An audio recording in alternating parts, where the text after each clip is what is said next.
पूर्णमदः पूर्णमिदं पूर्णात् पूर्णमुदच्यते पूर्णस्य पूर्णमादाय पूर्णमेवावशिष्यते। ओम शांति शांति शांतिः।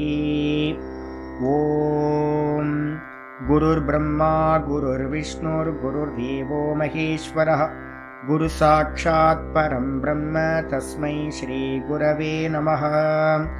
शंकरं शंकराचार्यं केशवं बादरायणं सूत्रभाष्यकृतौ वन्दे भगवन्तौ पुनः पुनः। ईश्वरो गुरुरात्मेति मूर्तिभेदविभागिने व्योमवद्व्याप्तदेहाय दक्षिणामूर्तये नमः। सदाशिवसमारम्भां शङ्कराचार्यमध्यमाम् अस्मदाचार्यपर्यन्तां वन्दे गुरुपरम्पराम्। ॐ यो ब्रह्माणं विदधाति पूर्वं यो वै वेदांश्च प्रहिणोति तस्मै तं हदेवमात्मबुद्धिप्रकाशं मुमुक्षुर्वै शरणमहं प्रपद्ये। ओम शांति शांति शांतिः। ओम असतो मा सद्गमय तमसो मा ज्योतिर्गमय मृत्योर्मामृतं गमय। ओम शांति शांति शांतिः।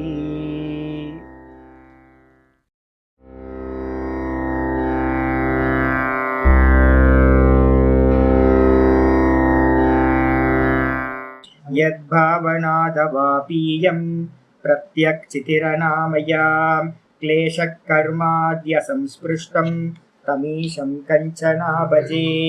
श्रीमत्पतञ्जलेस्तस्य पदद्वन्द्वमनिन्दितं वन्दे येन मनःकाय वाचां शुद्धिरकार्यसौ। विद्यारत्नं मया लब्धं यत्कृपापारवारिधेः वन्दे तान् विबुधैर्वन्द्यान् वन्दकानन्ददान् गुरून्। श्रीमद्देशिकवक्त्राब्जान् निशम्याथ विलोड्यताम्। फणीन्द्रभणिते काचित् वृत्तिरारभ्यते मया। ॐ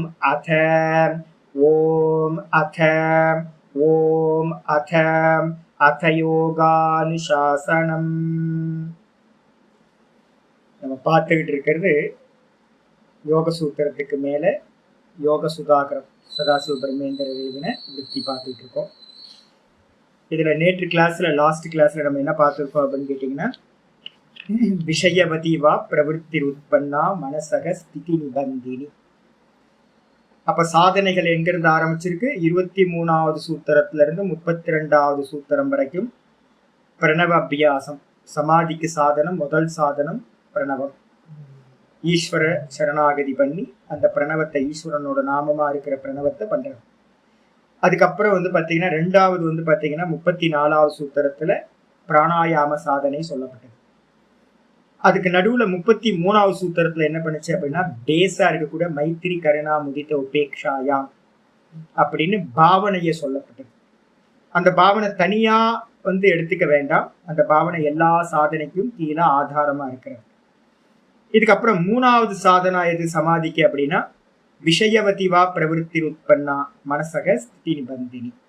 விஷயவதின்றதுக்கு அர்த்தம் திவ்ய விஷயவதி.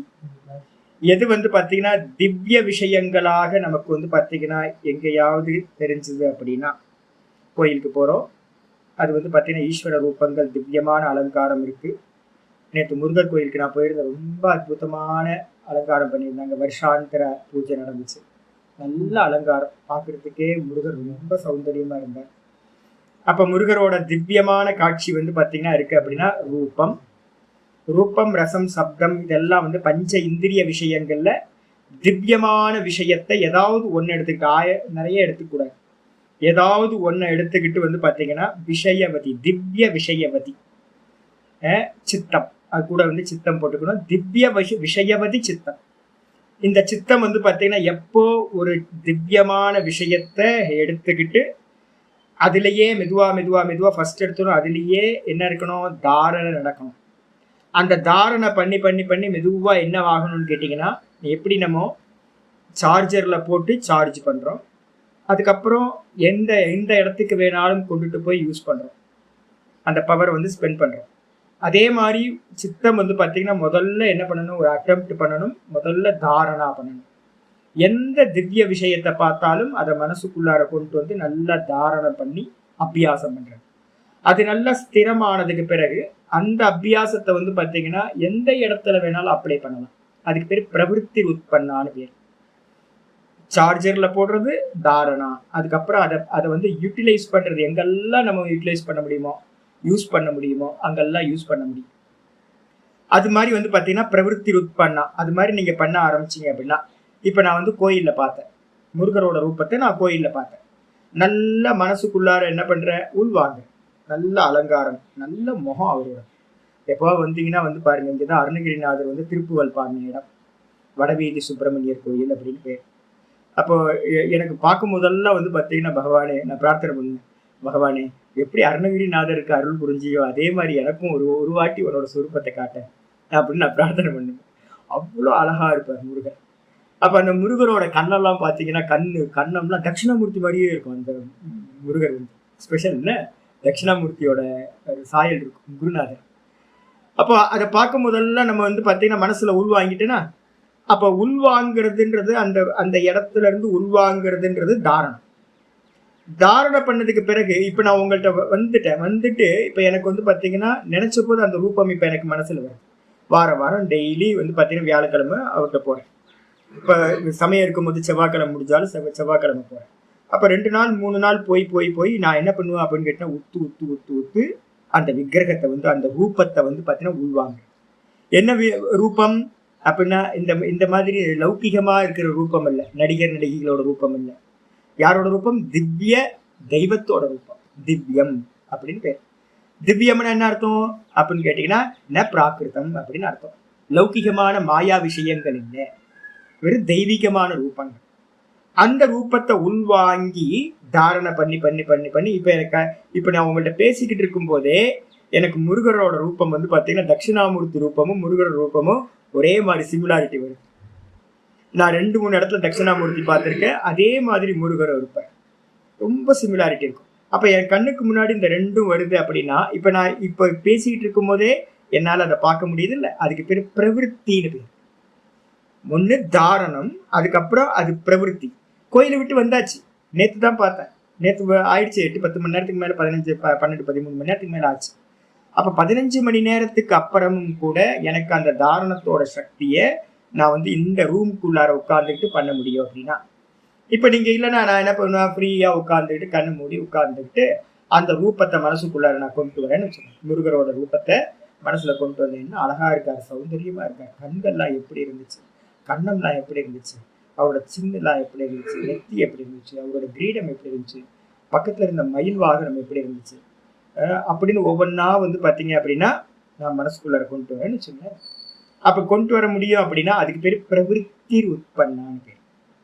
அப்போ தாரணை சித்திக்காம உங்களுக்கு என்ன பண்ணாது, அந்த பிரவிற்த்தி உண்டாகாது. சார்ஜரில் நீங்கள் போடாமல் எங்கேயாவது போய் ஃபோனில் பேச முடியுமா? சார்ஜ் பண்ணாதானே இதாக முடியும். அப்போ அந்த பிரவிற்த்தி உற்பத்தி ஆயிடுச்சு அப்படின்னா நான் எங்கே வேணாலும் போவேன். இப்போ என்னோட கிருஷ்ணர் ரூபம் வந்து பார்த்தீங்கன்னா என் மனசுலேயே இருக்கு. நான் வந்து பார்த்தீங்கன்னா காஷ்மீர் போனாலும் சரி, ஹரித்வார் போனாலும், ரிஷிகேஷ் போனாலும், லண்டன் போனாலும், அமெரிக்கா போனாலும் வந்து பார்த்தீங்கன்னா மனசு உட்காந்துட்டு நான் வந்து பார்த்தீங்கன்னா என்னோட ரூமில் இருக்கிற விக்கிர ஃபோட்டோவை, என்னோட சுவாமியை வந்து பார்த்தீங்கன்னா மனசுக்குள்ளார கொண்டு வரேன். அப்போ எங்கே வேணாலும் யூட்டிலைஸ் பண்ணுறது, அதை யூஸ் பண்ண முடியும் அப்படின்னா அதுக்கு பேர் பிரவிற்த்தி உட்பன்னான்னு பேர். அது மாதிரி ஸ்திதி ஒருத்தருக்கு வந்துச்சு அப்படின்னா மனசக ஸ்திதி நிபந்தினி. அந்த தாரணா தியானமானது உங்களை என்ன பண்ணும், மனசை வந்து கட்டி போடுறதுக்கு, நல்லா பந்தப்படுத்துறதுக்கு, சமாதியில ஏகாகிரகத்துல நிக்கிறதுக்கு உதவியா இருக்கும். ஸ்திதி நிபந்தினி அப்படின்னா மனதை கட்டுவதாக ஆகின்றது. இருக்கிறதுலயே வந்து பார்த்தீங்கன்னா அதனால்தான் நான் எல்லாத்துட்டையும் சொல்றது, கர்மத்தை காட்டிலும் ரொம்ப உயர்ந்தது அப்படின்னா இந்த உபாசனம். ஈஸ்வரர் ரூபத்தை வந்து பார்த்தீங்கன்னா மனசுக்குள்ளார கொண்டு வந்து உபாசிக்கிறது ரொம்ப ஈஸியா வந்து மனசு வந்து பார்த்தீங்கன்னா அப்படியே இதாகும். இந்த உபாசனைகள் அப்படின்னு உபனிஷத்துல நிறைய உபாசனைகள் இருக்கு. உபாசனைகள்னா என்ன அர்த்தம் அப்படின்னு கேட்டீங்கன்னா, ஜபம் இருக்குமா சுவாமி அப்படின்னு கேட்டீங்கன்னா, ஜபம் பண்ற உபாசனைகள் ரொம்ப லோ லெவலா சொல்லியிருக்கு சாஸ்திரத்தில். இருக்கு, ஆனா ஸ்டார்டிங் பாயிண்ட்னா ஜபம். எல்லாத்துலயும் ஜபம் இருக்கு. ஆனா அதை காட்டிலும் எது பெஸ்ட் அப்படின்னு கேட்டீங்கன்னா, விசுவலைஸ் பண்றது. இப்ப வந்து பாத்தீங்கன்னா ஒரு ரூபத்தை, இப்ப மீராபாய் மாதிரி இருக்கவங்க எல்லாம், பக்த மகான்கள்லாம் என்ன பண்ணாங்க அப்படின்னா அப்படியே விசுவலைஸ் பண்ணி பார்க்கணும். நம்ம எங்கேயாவது வந்து பாத்தீங்கன்னா ஆவுடையார் கோயில் போனீங்கன்னா தெரியும் உங்களுக்கு. ஆவுடையார் கோயில் போனீங்கன்னா நரியை பரியாக்கிய கதை வந்து பாத்தீங்கன்னா அங்க ஈஸ்வரன் வந்து பாத்தீங்கன்னா பண்ணி கொடுத்துருப்பாரு. அப்போ வந்து பாத்தீங்கன்னா நரியெல்லாம் வந்து குதிரையா மாறிச்சு அப்படின்னா அனுகிரகம் பண்ணிட்டு போறாரு அப்படின்னா, அப்போ வந்து புட்டுக்கு மண் சுமந்த கதையை வந்து பாத்தீங்கன்னா மனசுல விசுவலைஸ் பண்ண முடியும் அப்படின்னா, திருவிளையாடல் புராணத்தை எடுத்து வச்சுக்கிட்டு உங்களால விசுவலைஸ் பண்ண முடியும் அப்படின்னா, மனசுக்குள்ளார கிருஷ்ணனோட லீலைகளை பண்ண முடியும் அப்படின்னா, இந்த ஜபம்லாம் வந்து பாத்தீங்கன்னா மகா லோ லெவல் ஆயிடும். ஏன்னா இப்ப நம்ம நிறைய பேர் பண்ணிட்டு இருக்கோம் ஜபம். சுவாமி நான் 20-30 வருஷமா ஜபம் காயத்ரி பண்ணிக்கிட்டே இருக்கேன் சுவாமி, ஆனாலும் காயத்ரி பண்ணிட்டு இருக்கும் போதே மனசு ஓடிக்கிட்டே இருக்கு சுவாமி, நிறைய பேர் என்கிட்ட சொல்றாங்க. நிறைய வருஷம் பண்ணிட்டு இருக்காங்க, அப்ப ஜபத்துல மனசு நிக்கல. அப்ப என்ன பண்றது அப்படின்னா, உபனிஷத்தெல்லாம் தாத்பரியம் என்ன பண்ணுதுன்னா, உன்னோட மனசு விஷய சிந்தனை பண்றது தானே. விஷய சிந்தனை பண்றது நேச்சரா இருக்கு. நீங்க உலகத்துல இருக்கிற விஷயங்களை நினைக்கிறது, அதே பிளேஸ்ல வந்து பாத்தீங்கன்னா ஈஸ்வரனுடைய லீலைய வந்து பாத்தீங்கன்னா மனசுக்குள்ள கொண்டு வர. அப்படி கொண்டு வந்தீங்க அப்படின்னா மனசோட வேலையும் நடந்துரும். மனசு வந்து பாத்தீங்கன்னா லீலாவை சிந்தனை பண்ணிட்டு இருக்கோம், ஈஸ்வரனோட காரியங்கள் அவனோட ரூபத்திலேயே அவனோட ராமத்திலேயே இருந்துகிட்டே இருக்கும்.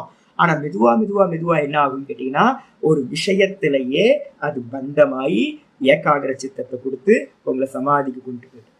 அதனால வந்து பாத்தீங்கன்னா திவ்ய விஷயவதி. லௌகிக விஷயம் என்ன, நான் ஏற்கனவே சொல்லியிருக்கேன். என்னோட அம்மாவோட சுமல் எனக்கு துக்கத்தை கொடுக்குது. ஐயோ நான் பிரிஞ்சு வந்துட்டேனே அம்மாவை, அம்மா எவ்வளவு கஷ்டப்படுவாங்களோ, அக்காவை நான் பிரிஞ்சு வந்துட்டேனே அப்படின்னு ஒவ்வொருத்தரை பத்தி நான் வந்து பாத்தீங்கன்னா நினைச்சேன் அப்படின்னா எனக்கு துக்கம் கொடுக்குது. அதே திவ்ய விஷயவத்தின்னா என்ன அர்த்தம், இந்த சித்தம் எப்ப தெய்வீகமான விஷயங்களை தாரணை பண்ணுதோ அப்ப வந்து பாத்தீங்கன்னா பந்தம் உண்டாகிறது இல்லை, என்ன ஆகுது, மனசாந்தியும் நல்ல ஏகாகிர சித்தமும் உண்டாகுது, மன சஞ்சலம் உண்டாகுது. அப்ப வந்து பாத்தீங்கன்னா முக்கியமானது திவ்ய விஷயவதி அப்படின்றத எடுத்துக்கணும். சொன்னதுக்கு பிறகு வந்து பாத்தீங்கன்னா 2 விதமா இருக்கு. ஒண்ணு வந்து பாத்தீங்க அப்படின்னா வெளியில இருக்கிற பஞ்சபூதங்கள்ல இருக்கிறது எடுக்கிறது. நான் சொன்னேன்ல, சுவாமியோட பாதத்துல இருந்து ஸ்மெல் பண்றது, அதை கிரகணம் பண்றது. அதே மாதிரி குங்குமம் பாத்தீங்கன்னா அர்ச்சனை பண்றதுக்கு முன்னாடி வேற மாதிரி இருக்கும், அர்ச்சனை பண்ணதுக்கு பிறகு குங்குமத்தோடது இருக்கும். விபூதி, சில விபூதிலாம் வந்து பாத்தீங்கன்னா ஏதோ நேற்று கூட நான் முருகர் கோயில்ல விபூதி கொடுத்தாங்கன்னு வாங்கி கொஞ்சம் வாயில போட்டுப்பேன், நல்லா இருக்கும். வாயில போட்டதுக்கு பிறகு அதுல ஏதோ ஒரு டேஸ்ட் இருக்கு, ஏதோ ஒரு தெய்வீகம் இருக்கு, அதுல ஏதோ கலந்த மாதிரி இருக்கு. என்ன கலந்தாங்கன்னே தெரியல, ஏதாவது போதை மருந்து ஏதாவது கலந்துருப்பாங்களா என்னன்னு தெரியல விபூதியில. அது ஒரு பரவசத்தை கொடுக்குது அந்த விபூதி. அதை எடுத்து பூசிட்டு, விபூதியை பூசிட்டு வாயில கொஞ்சம் விபூதியை கொடுத்தோன்னே ஏதோ நம்மளே தெய்வீகமான மாதிரி இருக்கு. அப்போ திவ்யமான சப்தம், திவ்யமான ரூபம், திவ்யமானது எல்லாத்தையும் நம்ம இது பண்ணலாம். அதுக்கப்புறம் ஆச்சாரியரோட பாஷ்யங்கள்ல என்ன இருக்கு அப்படின்னு கேட்டீங்கன்னா, என்னன்னா எந்தெந்த இடத்துல எல்லாம் தியானம் பண்ண சொல்லியிருக்கு. திவ்யம்னா திவ்யம்ன்றதுக்கு அர்த்தம் திவிபவம் திவ்யம்னு சொல்லுவோம். சொர்க்கத்துல இருக்கிறது எல்லாமே திவ்யம் அப்படின்னு பேர். அப்போ திவ்யமான காட்சிகள் எல்லாம் கிடைக்கணும்னா என்ன பண்றது, நம்ம இங்க இருக்கிறத தியானம் பண்ண வேணாம், உங்களோட மூக்கோட நுனி, நாக்கோட நுனி அப்படின்னு ஒரு 5 ஸ்தானங்களை நம்ம பாஷ்யத்துல விருத்தியில பார்த்தோம். அந்தந்த இடத்துல நம்ம பண்ணும்போது என்ன ஆகும், திவ்ய சப்தம் என்ன கேட்கும் அப்படின்னா கந்தர்வ லோகத்துல இருக்கிற மியூசிக் எல்லாம் உங்களுக்கு கேட்க ஆரம்பிச்சிடும். அதே மாதிரி சித்த கணங்கள்லாம், தேவர்கள்லாம் உங்க கண்ணுக்கு முன்னாடி வந்து பாத்தீங்கன்னா வர ஆரம்பிச்சிருவாங்க. அப்ப நாசிகாகிர, ஜிஹ்வாகிர, தாலு, ஜிஹ்வா மத்திய, ஜிஹ்வா மூலம். அப்ப மூக்கோட நுனி, அப்புறம் நாக்கோட நுனி, அப்புறம் நாக்குக்கு கீழே தாலு, அதுக்கப்புறம் வந்து பாத்தீங்கன்னா ஜிஹ்வா மத்திய, நாக்குக்கு மத்திய பாகம், அதுக்கப்புறம் நாக்கோட உள்பாகம், ஆரம்பஸ்தானம். இதுல எல்லாத்திலையும் வரும்போது திவ்யமான சப்தம், திவ்யமான ரசம், இது மாதிரி ஒவ்வொன்றும் திவ்யமானது நமக்கு மெதுவா தெரிய ஆரம்பிச்சிடும். இதனால என்ன சுவாமி நடக்கும் அப்படின்னா, ஆச்சாரியர் ரொம்ப சொல்றாரு என்னன்னா, இது மாதிரி ஏதாவது ஒண்ணு உங்களுக்கு திவ்யமானது தெரிய ஆரம்பிச்சாலும் அப்போ உங்களுக்கு என்ன ஆகுன்னா, இந்த நாஸ்திகவாதம் இருக்குல்ல, நம்ம மனசுல எப்பவுமே சந்தேகம் இருந்துகிட்டே இருக்கும். இதெல்லாம் பிராமணர்கள் ஏதோ எழுதி வச்சு ஏமாத்திட்டு போயிட்டாங்களோ கல்லா கட்டுறதுக்காக இந்த கிரந்தங்கள்லாம், அப்படி நாஸ்திகவாதத்தை அப்படிதான் நாங்க பேசுவோம். நாங்கள் தீக்கால இருந்து வந்த ஆள். அப்போ வந்து பாத்தீங்கன்னா ஏத்திஸ்டா இருக்கும் போது இதெல்லாம் பிராமணர்கள் வந்து பாத்தீங்கன்னா அவன் வியாபாரத்துக்காக பண்ணி வச்சிருக்கான், அப்படி வேதத்தையே அப்படிதான் சொல்லுவாங்க அவங்க. அப்ப நமக்கு இந்த அனுபவம் ஏதாவது ஒண்ணுத்துல கொஞ்சம் எக்ஸ்பீரியன்ஸ் ஆச்சுனாலும் அதுக்கப்புறம் என்னன்னு கேட்டா அப்பவர்காத், அபவர்க்கம் வரைக்கும், மோட்சம் வரைக்கும் சாஸ்திரத்துல எதெல்லாம் சொல்லியிருக்கோ அதெல்லாம் சத்தியம்தான் அப்படின்னு நமக்கு அதுல என்ன ஆகும்? திருட விசுவாசம் உண்டாகும். அப்ப திருட விசுவாசம் உண்டாச்சு அப்படின்னா அதை நல்லா பிரவருத்தி பண்ண ஆரம்பிப்போம். அதனால பாத்தீங்கன்னா வியாச பாஷ்யத்திலும் இந்த விஷயம் சொல்லப்பட்டிருக்கு. நம்ம என்ன பண்ணணும்? ஸ்ரத்தை உண்டாகணும் அப்படின்னா அதை என்ன பண்ணணும்? ஏதாவது ஒரு விஷயத்த சித்தப்படுத்தணும் அப்படின்னு இங்க விருத்திகாரரும் அதுதான் சொல்லியிருக்காரு. சொன்னதுக்கு அப்புறம் இன்னைக்கு பாட்டம் ஆரம்பிக்குது 36வது ஸ்லோகம். இந்த 36வது ஸ்லோகத்துல பாத்தீங்கன்னா 36வது சூத்திரத்துல என்னன்னு கேட்டீங்கன்னா எத்தனாவது சாதனா? 4வது சாதனா. 4வது சாதனை என்னது? விஷோகாவா ஜோதிஷ்மதி, விஷோகாவா ஜோதிஷ்மதி, விஷோகாவா ஜோதிஷ்மதி. இந்த வா வா வான் இருக்குல்ல, வான்றதுக்கு அர்த்தம் விகல்பார்த்தம் அப்படின்னு பேர். விகல்பம்னா சாய்ஸ். நீங்க இத்தனையும் பண்ணணும்னு ட்ரை பண்ணீங்கன்னா வம்பா போயிடும். ஏதாவது ஒன்னத்தை தான் நம்ம ஃபோக்கஸ் பண்ண போறோம். அதனால்தான் நான் உங்களுக்கு ஏற்கனவே சொல்லிட்டேன், நிறைய இருக்கு. சும்மா லெஷர் டைம்ல ஏதாவது கொஞ்சம் பண்ணி பார்க்கலாம், இது என்ன இருக்கு அப்படின்னு பண்ணி பார்க்கலாம். ஆனா ஏதாவது ஒரு சாதனையை தான் வச்சுக்கணும். இப்போ உங்களுக்கு பெஸ்ட் இது முதல் சாதனா ஓங்காரம், 2வது சாதனா பிராணாயாமம். இதை மட்டும்தான் நம்ம கையில வைக்க போறோம். ஆனா மற்றதுலாம் நம்ம என்ன பண்ணலாம், என்னன்னு தெரிஞ்சுக்கிறதுனால தப்பு இல்லை. இதுல சில பேருக்கு ஓங்காரம் நல்லா செட் ஆகாம இருக்கலாம், சில பேருக்கு ஏஜ்டா இருக்கிறதுனால பாத்தீங்கன்னா பிராணாயாமம் சமயம் செட் ஆகாம இருக்கலாம். அப்ப அவங்க என்ன பண்ணணும்? எது செட் ஆகுதோ அந்த சாதனையை அடாப்ட் பண்ணணும், அபியாசம் பண்ணணும். அப்ப அதனால பாத்தீங்கன்னா வான்றதுக்கு அர்த்தம் ஓங்காரமோ அல்லது பிராணாயாமமோ அல்லது பாத்தீங்க அப்படின்னா போன இதுல சூத்திரத்துக்கு சொன்ன திவ்ய விஷயவதியோ இது உங்களுக்கு இதாகல சூட் ஆகல அப்படின்னா ஆல்டர்னேட்டிவா நீங்க என்ன பண்ணலாம்? விஷோகாவா ஜோதிஷ்மதி. அந்த விஷோகா அப்படின்றதுக்கு அர்த்தம் என்னன்னா சோக ரகிதா இது விஷோகா, சோகம் இல்லாதது. சம்சார சோகம் இல்லாத ஜோதிக்கு பேர் பாத்தீங்கன்னா விஷோகான்னு பேர். ஜோதிஷ்மதி சித்தம். ஜோதிஷ்மதி அப்படின்னா என்ன அர்த்தம்? ஜோதியை உடையதாக சித்தம் ஆகும்போது அந்த இடத்துல விஷோகா பவதி, சோகம் இல்லாத மனநிலை உண்டாகிறது. அப்ப நம்ம ஜோதிஷ்மதினா ஜோதியை உடையதா சித்தத்தை ஆக்கணும். எப்படி? நான் ஏற்கனவே சொன்ன மாதிரி தான். முதல் சாதனை என்னன்னு கேட்டீங்கன்னா திராட்டக்ல ஆரம்பிக்கணும். ஒரு நல்ல தீபத்தை பாத்தீங்க அப்படின்னா, சின்ன தீபத்தை பாத்தீங்கன்னா எங்க நிறைய சாதகங்கள் நிறைய நார்த் இந்தியாலாம் பார்த்துருக்கேன். எனக்கு தெரிஞ்ச ஒரு சாமி இருக்கார். அவர் என்ன பண்ணுவார் அப்படின்னு கேட்டா கையில ஒரு சின்ன தீபம் ஒன்று வச்சுப்பார். இந்த சின்ன அகல் விளக்கு மாதிரி ஒரு தீபம். அதை பாத்தீங்கன்னா கையிலேயே வச்சுப்பார். இந்த கையை பாத்தீங்கன்னா இப்படி வச்சுப்பாரு, கீழே இப்படி வச்சுக்கிட்டு தனக்கு முன்னாடி இப்படி வச்சுப்பாரு. இந்த தீபம் பாத்தீங்கன்னா இங்க இருக்கும், அதுக்கு ஒரு சின்ன கவர் இருக்கும். நார்த் இந்தியாவில் இதெல்லாம் கிடைக்குது. அந்த தீபத்தையே ஆடாம இருக்கும். அந்த தீபத்தையே பாத்தீங்கன்னா பார்த்துட்டு இருக்க. இந்த கையில பாத்தீங்கன்னா தீபத்தை வச்சுக்கிட்டு அந்த கரெக்டா அந்த ஐசைட்டுக்கு நேரா அந்த தீபத்தை வர மாதிரி வச்சுக்கிறோம். இல்லைன்னா நம்ம என்ன பண்ணலாம், நமக்கோட ஐசைட்டுக்கு நேரா இருக்க மாதிரி ஒரு ஸ்டாண்டு மாதிரி வச்சு அதுல ஒரு தீபத்தை வச்சு என்ன பண்றது, அந்த தீபம் காத்து இல்லாத அசையாத இடத்துல இருக்கிற தீபமா இருக்கும். மெதுவா அதையே தாரணை பண்ண பண்ண பண்ண திராட்டக்கு தாரணா, திராட்டக்கு தான் அபியாசம் மெதுவா மெதுவா அதிகமாகும் போது தாரணான்னு பேர்.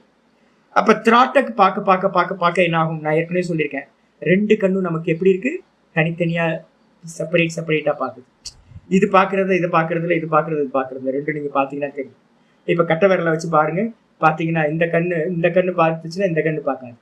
ஃபர்ஸ்ட் எடுத்தோட என்ன பண்ணணும்? இந்த திராட்டக்கு மூலமா இந்த 2 ஐசைட்டும் பாத்தீங்கன்னா ஒரே புள்ளியில ஒரே தீபத்துல வர மாதிரி திராட்டக் பண்ணணும். கண்ணில் ஜலம்லாம் வரும் முதல்ல. அப்ப ஜலம்லாம் கொஞ்ச நாள் கழிச்சு மெதுவா மெதுவா ஒரு வாரம் 10 நாள்ல கண்ணில் ஜலம்லாம் நின்றும். ஜலம்லாம் நின்று போனதுக்கு பிறகு திராட்டக் பண்ணி பண்ணி பண்ணி 10 நிமிஷம் 20 நிமிஷம் 25 நிமிஷம், அரை மணி நேரம், 1 மணி நேரம் அப்படின்னு திராட்டக் பண்ண பண்ண பண்ண பண்ண மெதுவா அந்த ஜோதியோட அந்த பிம்பம் என்ன பண்ணும்? மனசுக்குள்ளார பிரதிபிம்பமா போட்டோ காப்பி ஆகும். அந்த திராட்டக் பண்ணி பண்ணி பண்ணி பண்ணி உங்களுக்கு வேற எந்த தாட்டும் வராம மெதுவா மெதுவா என்ன ஆகும்னு கேட்டீங்கன்னா என்னெல்லாம் தெரியும்? கை தெரியும், தீபம் இருக்க ஸ்டாண்டு தெரியும், அப்புறம் தீபத்தை கவர் பண்ணி இருக்கிற அந்த கண்ணாடி குடுவை தெரியும், அதுக்கப்புறம் மேல இருக்க மூடி தெரியும், திரி தெரியும், அதுல இருக்க நெய் தெரியும், அதுக்கப்புறம் தீபம் தெரியும். இது மெதுவா திராட்டக்கு பாத்தீங்கன்னா நல்ல அபியாசம் ஆக ஆக ஆக மெதுவா மற்றதெல்லாம் என்ன ஆகும்னு கேட்டீங்கன்னா டிசால்வ் ஆயிடும். மெதுவா மெதுவா மெதுவா ஒவ்வொன்னா லயமாய் நம்மளுடைய கான்சென்ட்ரேஷன் தீபத்துல மட்டும் இருக்கும். தீபம் மட்டும் வந்து தெரியும், வேற எல்லாம் இல்லாம போயிடும், எலிமினேட் ஆயிடும். தென் இந்த திராட்டக்கோட அட்வான்ஸ் ஸ்டேஜ் வரும்போது தாரணை அப்படின்னு பேர். அப்ப தாரணையில வந்து உங்களுக்கு என்ன தெரியும், என்ன தெரியும் சுவாமி? அப்ப நான் ஒண்ணுதான் தெரியும். அர்ஜுனன்ட்ட வந்து பாத்தீங்கன்னா என்ன கேட்கறாங்க, வில்ல எடுத்து அவன் அடிக்கிறான் பாத்தீங்களா, திரௌபதியை கல்யாணம் பண்ணி கொண்டு வரும்போது அந்த மீன் அடிக்கிறது இருக்கு பாத்தீங்களா, அந்த மீன் அடிக்கும் போது என்ன தெரியுது உனக்கு அப்படின்னு கேட்டா அர்ஜுனன் சொல்லுவான், மீனோட கண்ணு தெரியுது அப்படின்னு சொல்லுவான். அப்ப மீனோட கண்ணு தெரியுதுன்னு அர்த்தம், மரம் தெரிஞ்சுது, மற்றவங்களுக்கு எல்லாம் மரம் தெரிஞ்சுது, கிளை தெரிஞ்சுது, இலை தெரிஞ்சுது, மீன் இந்த குருவியா, குருவி துரோணர் கேட்பாங்க. ஆமா, அப்ப குருவி தெரிஞ்சது, எல்லாம் தெரியுது மற்றவங்களுக்கு. ஆனா அர்ஜுனனுக்கு வந்து பாத்தீங்கன்னா என்ன தெரிஞ்சது, வெறும் குருவியோட கண்ணு மட்டும்தான் தெரிஞ்சது. அப்ப அது மாதிரி கான்சென்ட்ரேஷன் வந்து பாத்தீங்கன்னா தீபம் மட்டும் தெரிகிற வரைக்கும் நமக்கு என்ன இருக்கணும் அப்படின்னு கேட்டீங்கன்னா தாரணை. இதை திராட்டக்கு வந்து பாத்தீங்கன்னா தாரணையா பரிணமிக்கும்.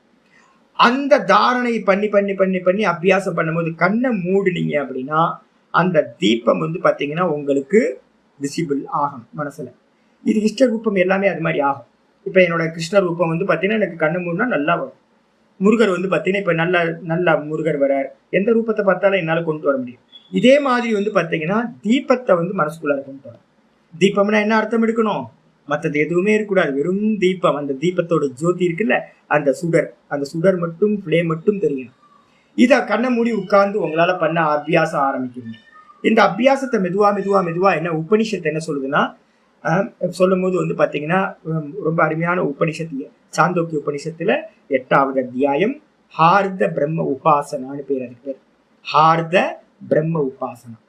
இந்த ஜோதியை வந்து பாத்தீங்கன்னா 2 விதத்துல வந்து உபனிஷத் சொல்லுது உபாசிக்கிறதுக்கு. ஒண்ணு சகுனமா சொல்லுது, ஒண்ணு வந்து பாத்தீங்கன்னா நிர்குணமா சொல்றது. சகுனமா சொல்லும் போது என்னன்னு கேட்டீங்கன்னா, அந்த ஈஸ்வரன் வந்து பாத்தீங்கன்னா ஹிருதயத்துல ஜோதியா இருக்கார் அப்படின்னு வந்து பாத்தீங்கன்னா உபாசிக்கிறது. நாமரூபத்தோட வந்து பாத்தீங்கன்னா ஜோதியா உபாசிக்கிறது ஹிருதயத்துல. அந்த ஹிருதயத்துல வந்து அந்த ஜோதியா உபாசிக்கும் போது இந்த மெதுவா மனசுல இருக்கிறத என்ன பண்றோம், ஹிருதயம்னு ஒண்ணு இருக்கு அப்படின்னு வந்து பாத்தீங்கன்னா அந்த ஹிருதயத்துல கொண்டுட்டு வந்து, அந்த ஹிருதயம் என்னெல்லாம் இருக்கு ஹிருதயத்துல, மொத்தம் 5 ஐட்டம் நான் ஏற்கனவே சொல்லியிருக்கேன். என்னென்ன இருக்கும் ஹிருதயத்துல. ஹிருதயம் அப்படின்றதுக்கு அர்த்தமே முதல்ல வந்து பாத்தீங்கன்னா மாமிச பிண்டாகாரம். இந்த ஹிருதயம்னா என்னது, ஒரு மாமிசம் கைப்பிடி அளவு இருக்கிற ஒரு தாமரை மொட்டு கவுந்திருந்தா எப்படி இருக்குமோ அது மாதிரி இருக்கு. இந்த தாமரை மொட்டு மாதிரி ஹிருதயம் இருக்கு. இந்த ஹிருதயத்து நடுவுல வந்து பாத்தீங்கன்னா என்ன ஆகாசம் இருக்கு, ஹார்தாகாசம்னு பேர், ஹிருதயாகாசம்னு பேர். அது பேரு ஹிருதயத்துல இருக்கிற ஆகாசத்துக்கு பேரு ஹார்தாகாசம், ஹிருதயாகாசம். அப்ப அந்த ஹிருதயாகாசத்துல என்னெல்லாம் இருக்கு அப்படின்னா, முதல்ல பேஸா இருக்கிற கான்சியஸ்னஸ் இருக்கு. அதுக்கப்புறம் அதுக்கு மேல வந்து அதை மறைச்சிருக்கிற அம்பாள் கூடயே இருக்காங்க மாயா சக்தி, அபின்ன சக்தி, செகண்ட் லேயரா இருக்கு. அதுக்கப்புறம் அதுக்கு மேல வந்து பாத்தீங்கன்னா 2ம் சேர்ந்ததுக்கு அப்புறம் உண்டாகிறது எதுனா, முதல் ஐட்டம் இது பிராண தத்துவம், 3வதா இருக்கு. 4வதா இந்த 3 வந்து பாத்தீங்கன்னா எங்க இருக்கு, தூக்கத்துல இருக்க. இந்த 3ம் இருக்கும். நான் சுகமா தூங்குனேன், வேற ஒண்ணு அறியல, அப்புறம் பிராணம். இந்த 3ம் தூக்கத்துல இருந்துகிட்டே இருக்கும். அதுக்கப்புறம் வேக்கப் ஆகும்போது புத்தி வேக்கப் ஆகுது. அதுக்கப்புறம் புத்தி வேக்கப் ஆனதுக்கு அப்புறம் மனசு வேக்கப் ஆகுது.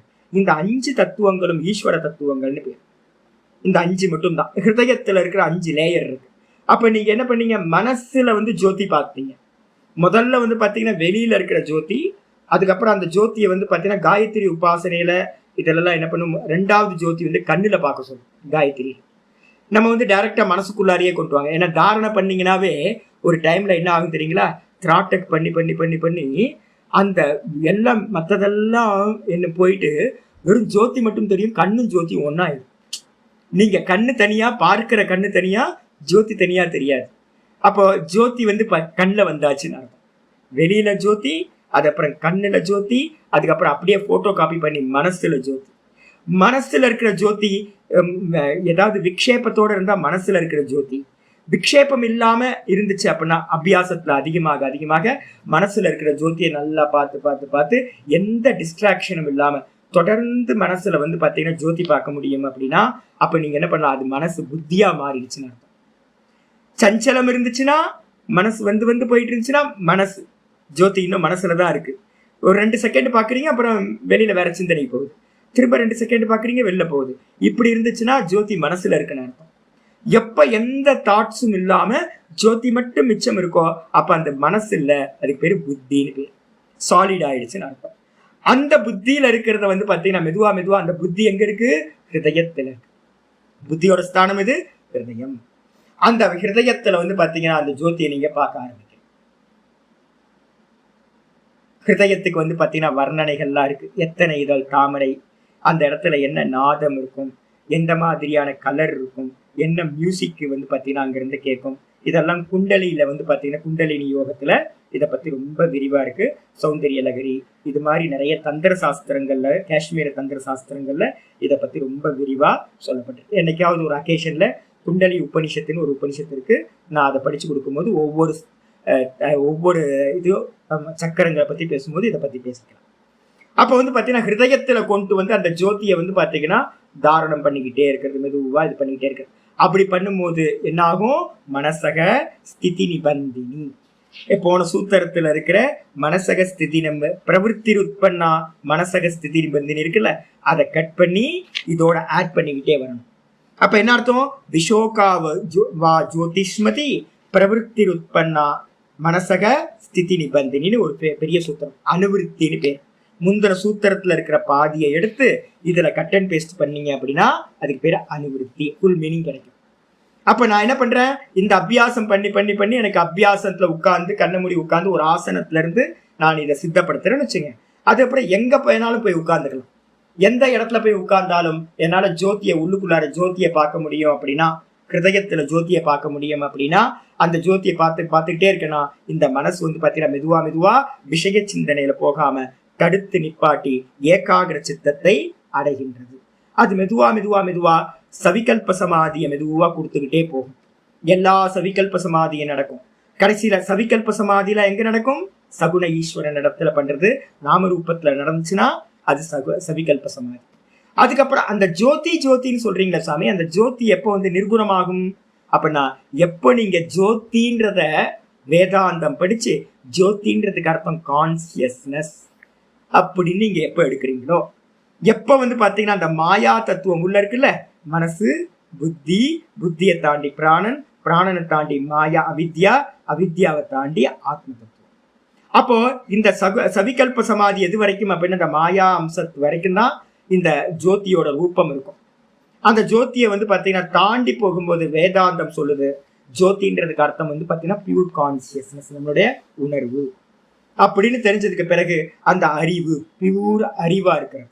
பியூரா இருக்கிற அறிவும் பியூரா இருக்கிற சைத்தன்யம், அந்த சைத்தன்யம் தான் ஜோதி ஸ்வரூபம் அப்படின்னு நம்ம சொல்றோம்.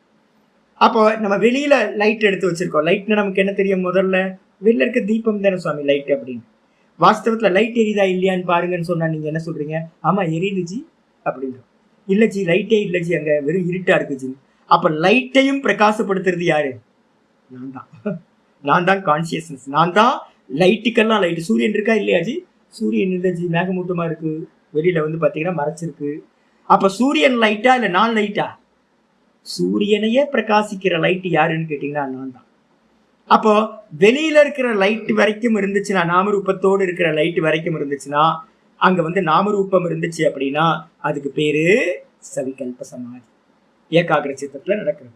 அதே நீங்க வந்து பாத்தீங்கன்னா ஜோதின்றதுக்கு அர்த்தம் நிர்குண நிராகாரம், வெறும் கான்சியஸ்னஸ் தான் அப்படின்னு எடுத்துக்கிட்டீங்கன்னா அதுதான் வந்து பாத்தீங்கன்னா நிர்விகல்ப சமாதிய கொண்டு போய்விட்டு ஆத்மாதான் அந்த ஜோதி அப்படின்னு நம்ம எடுக்கிறோம்.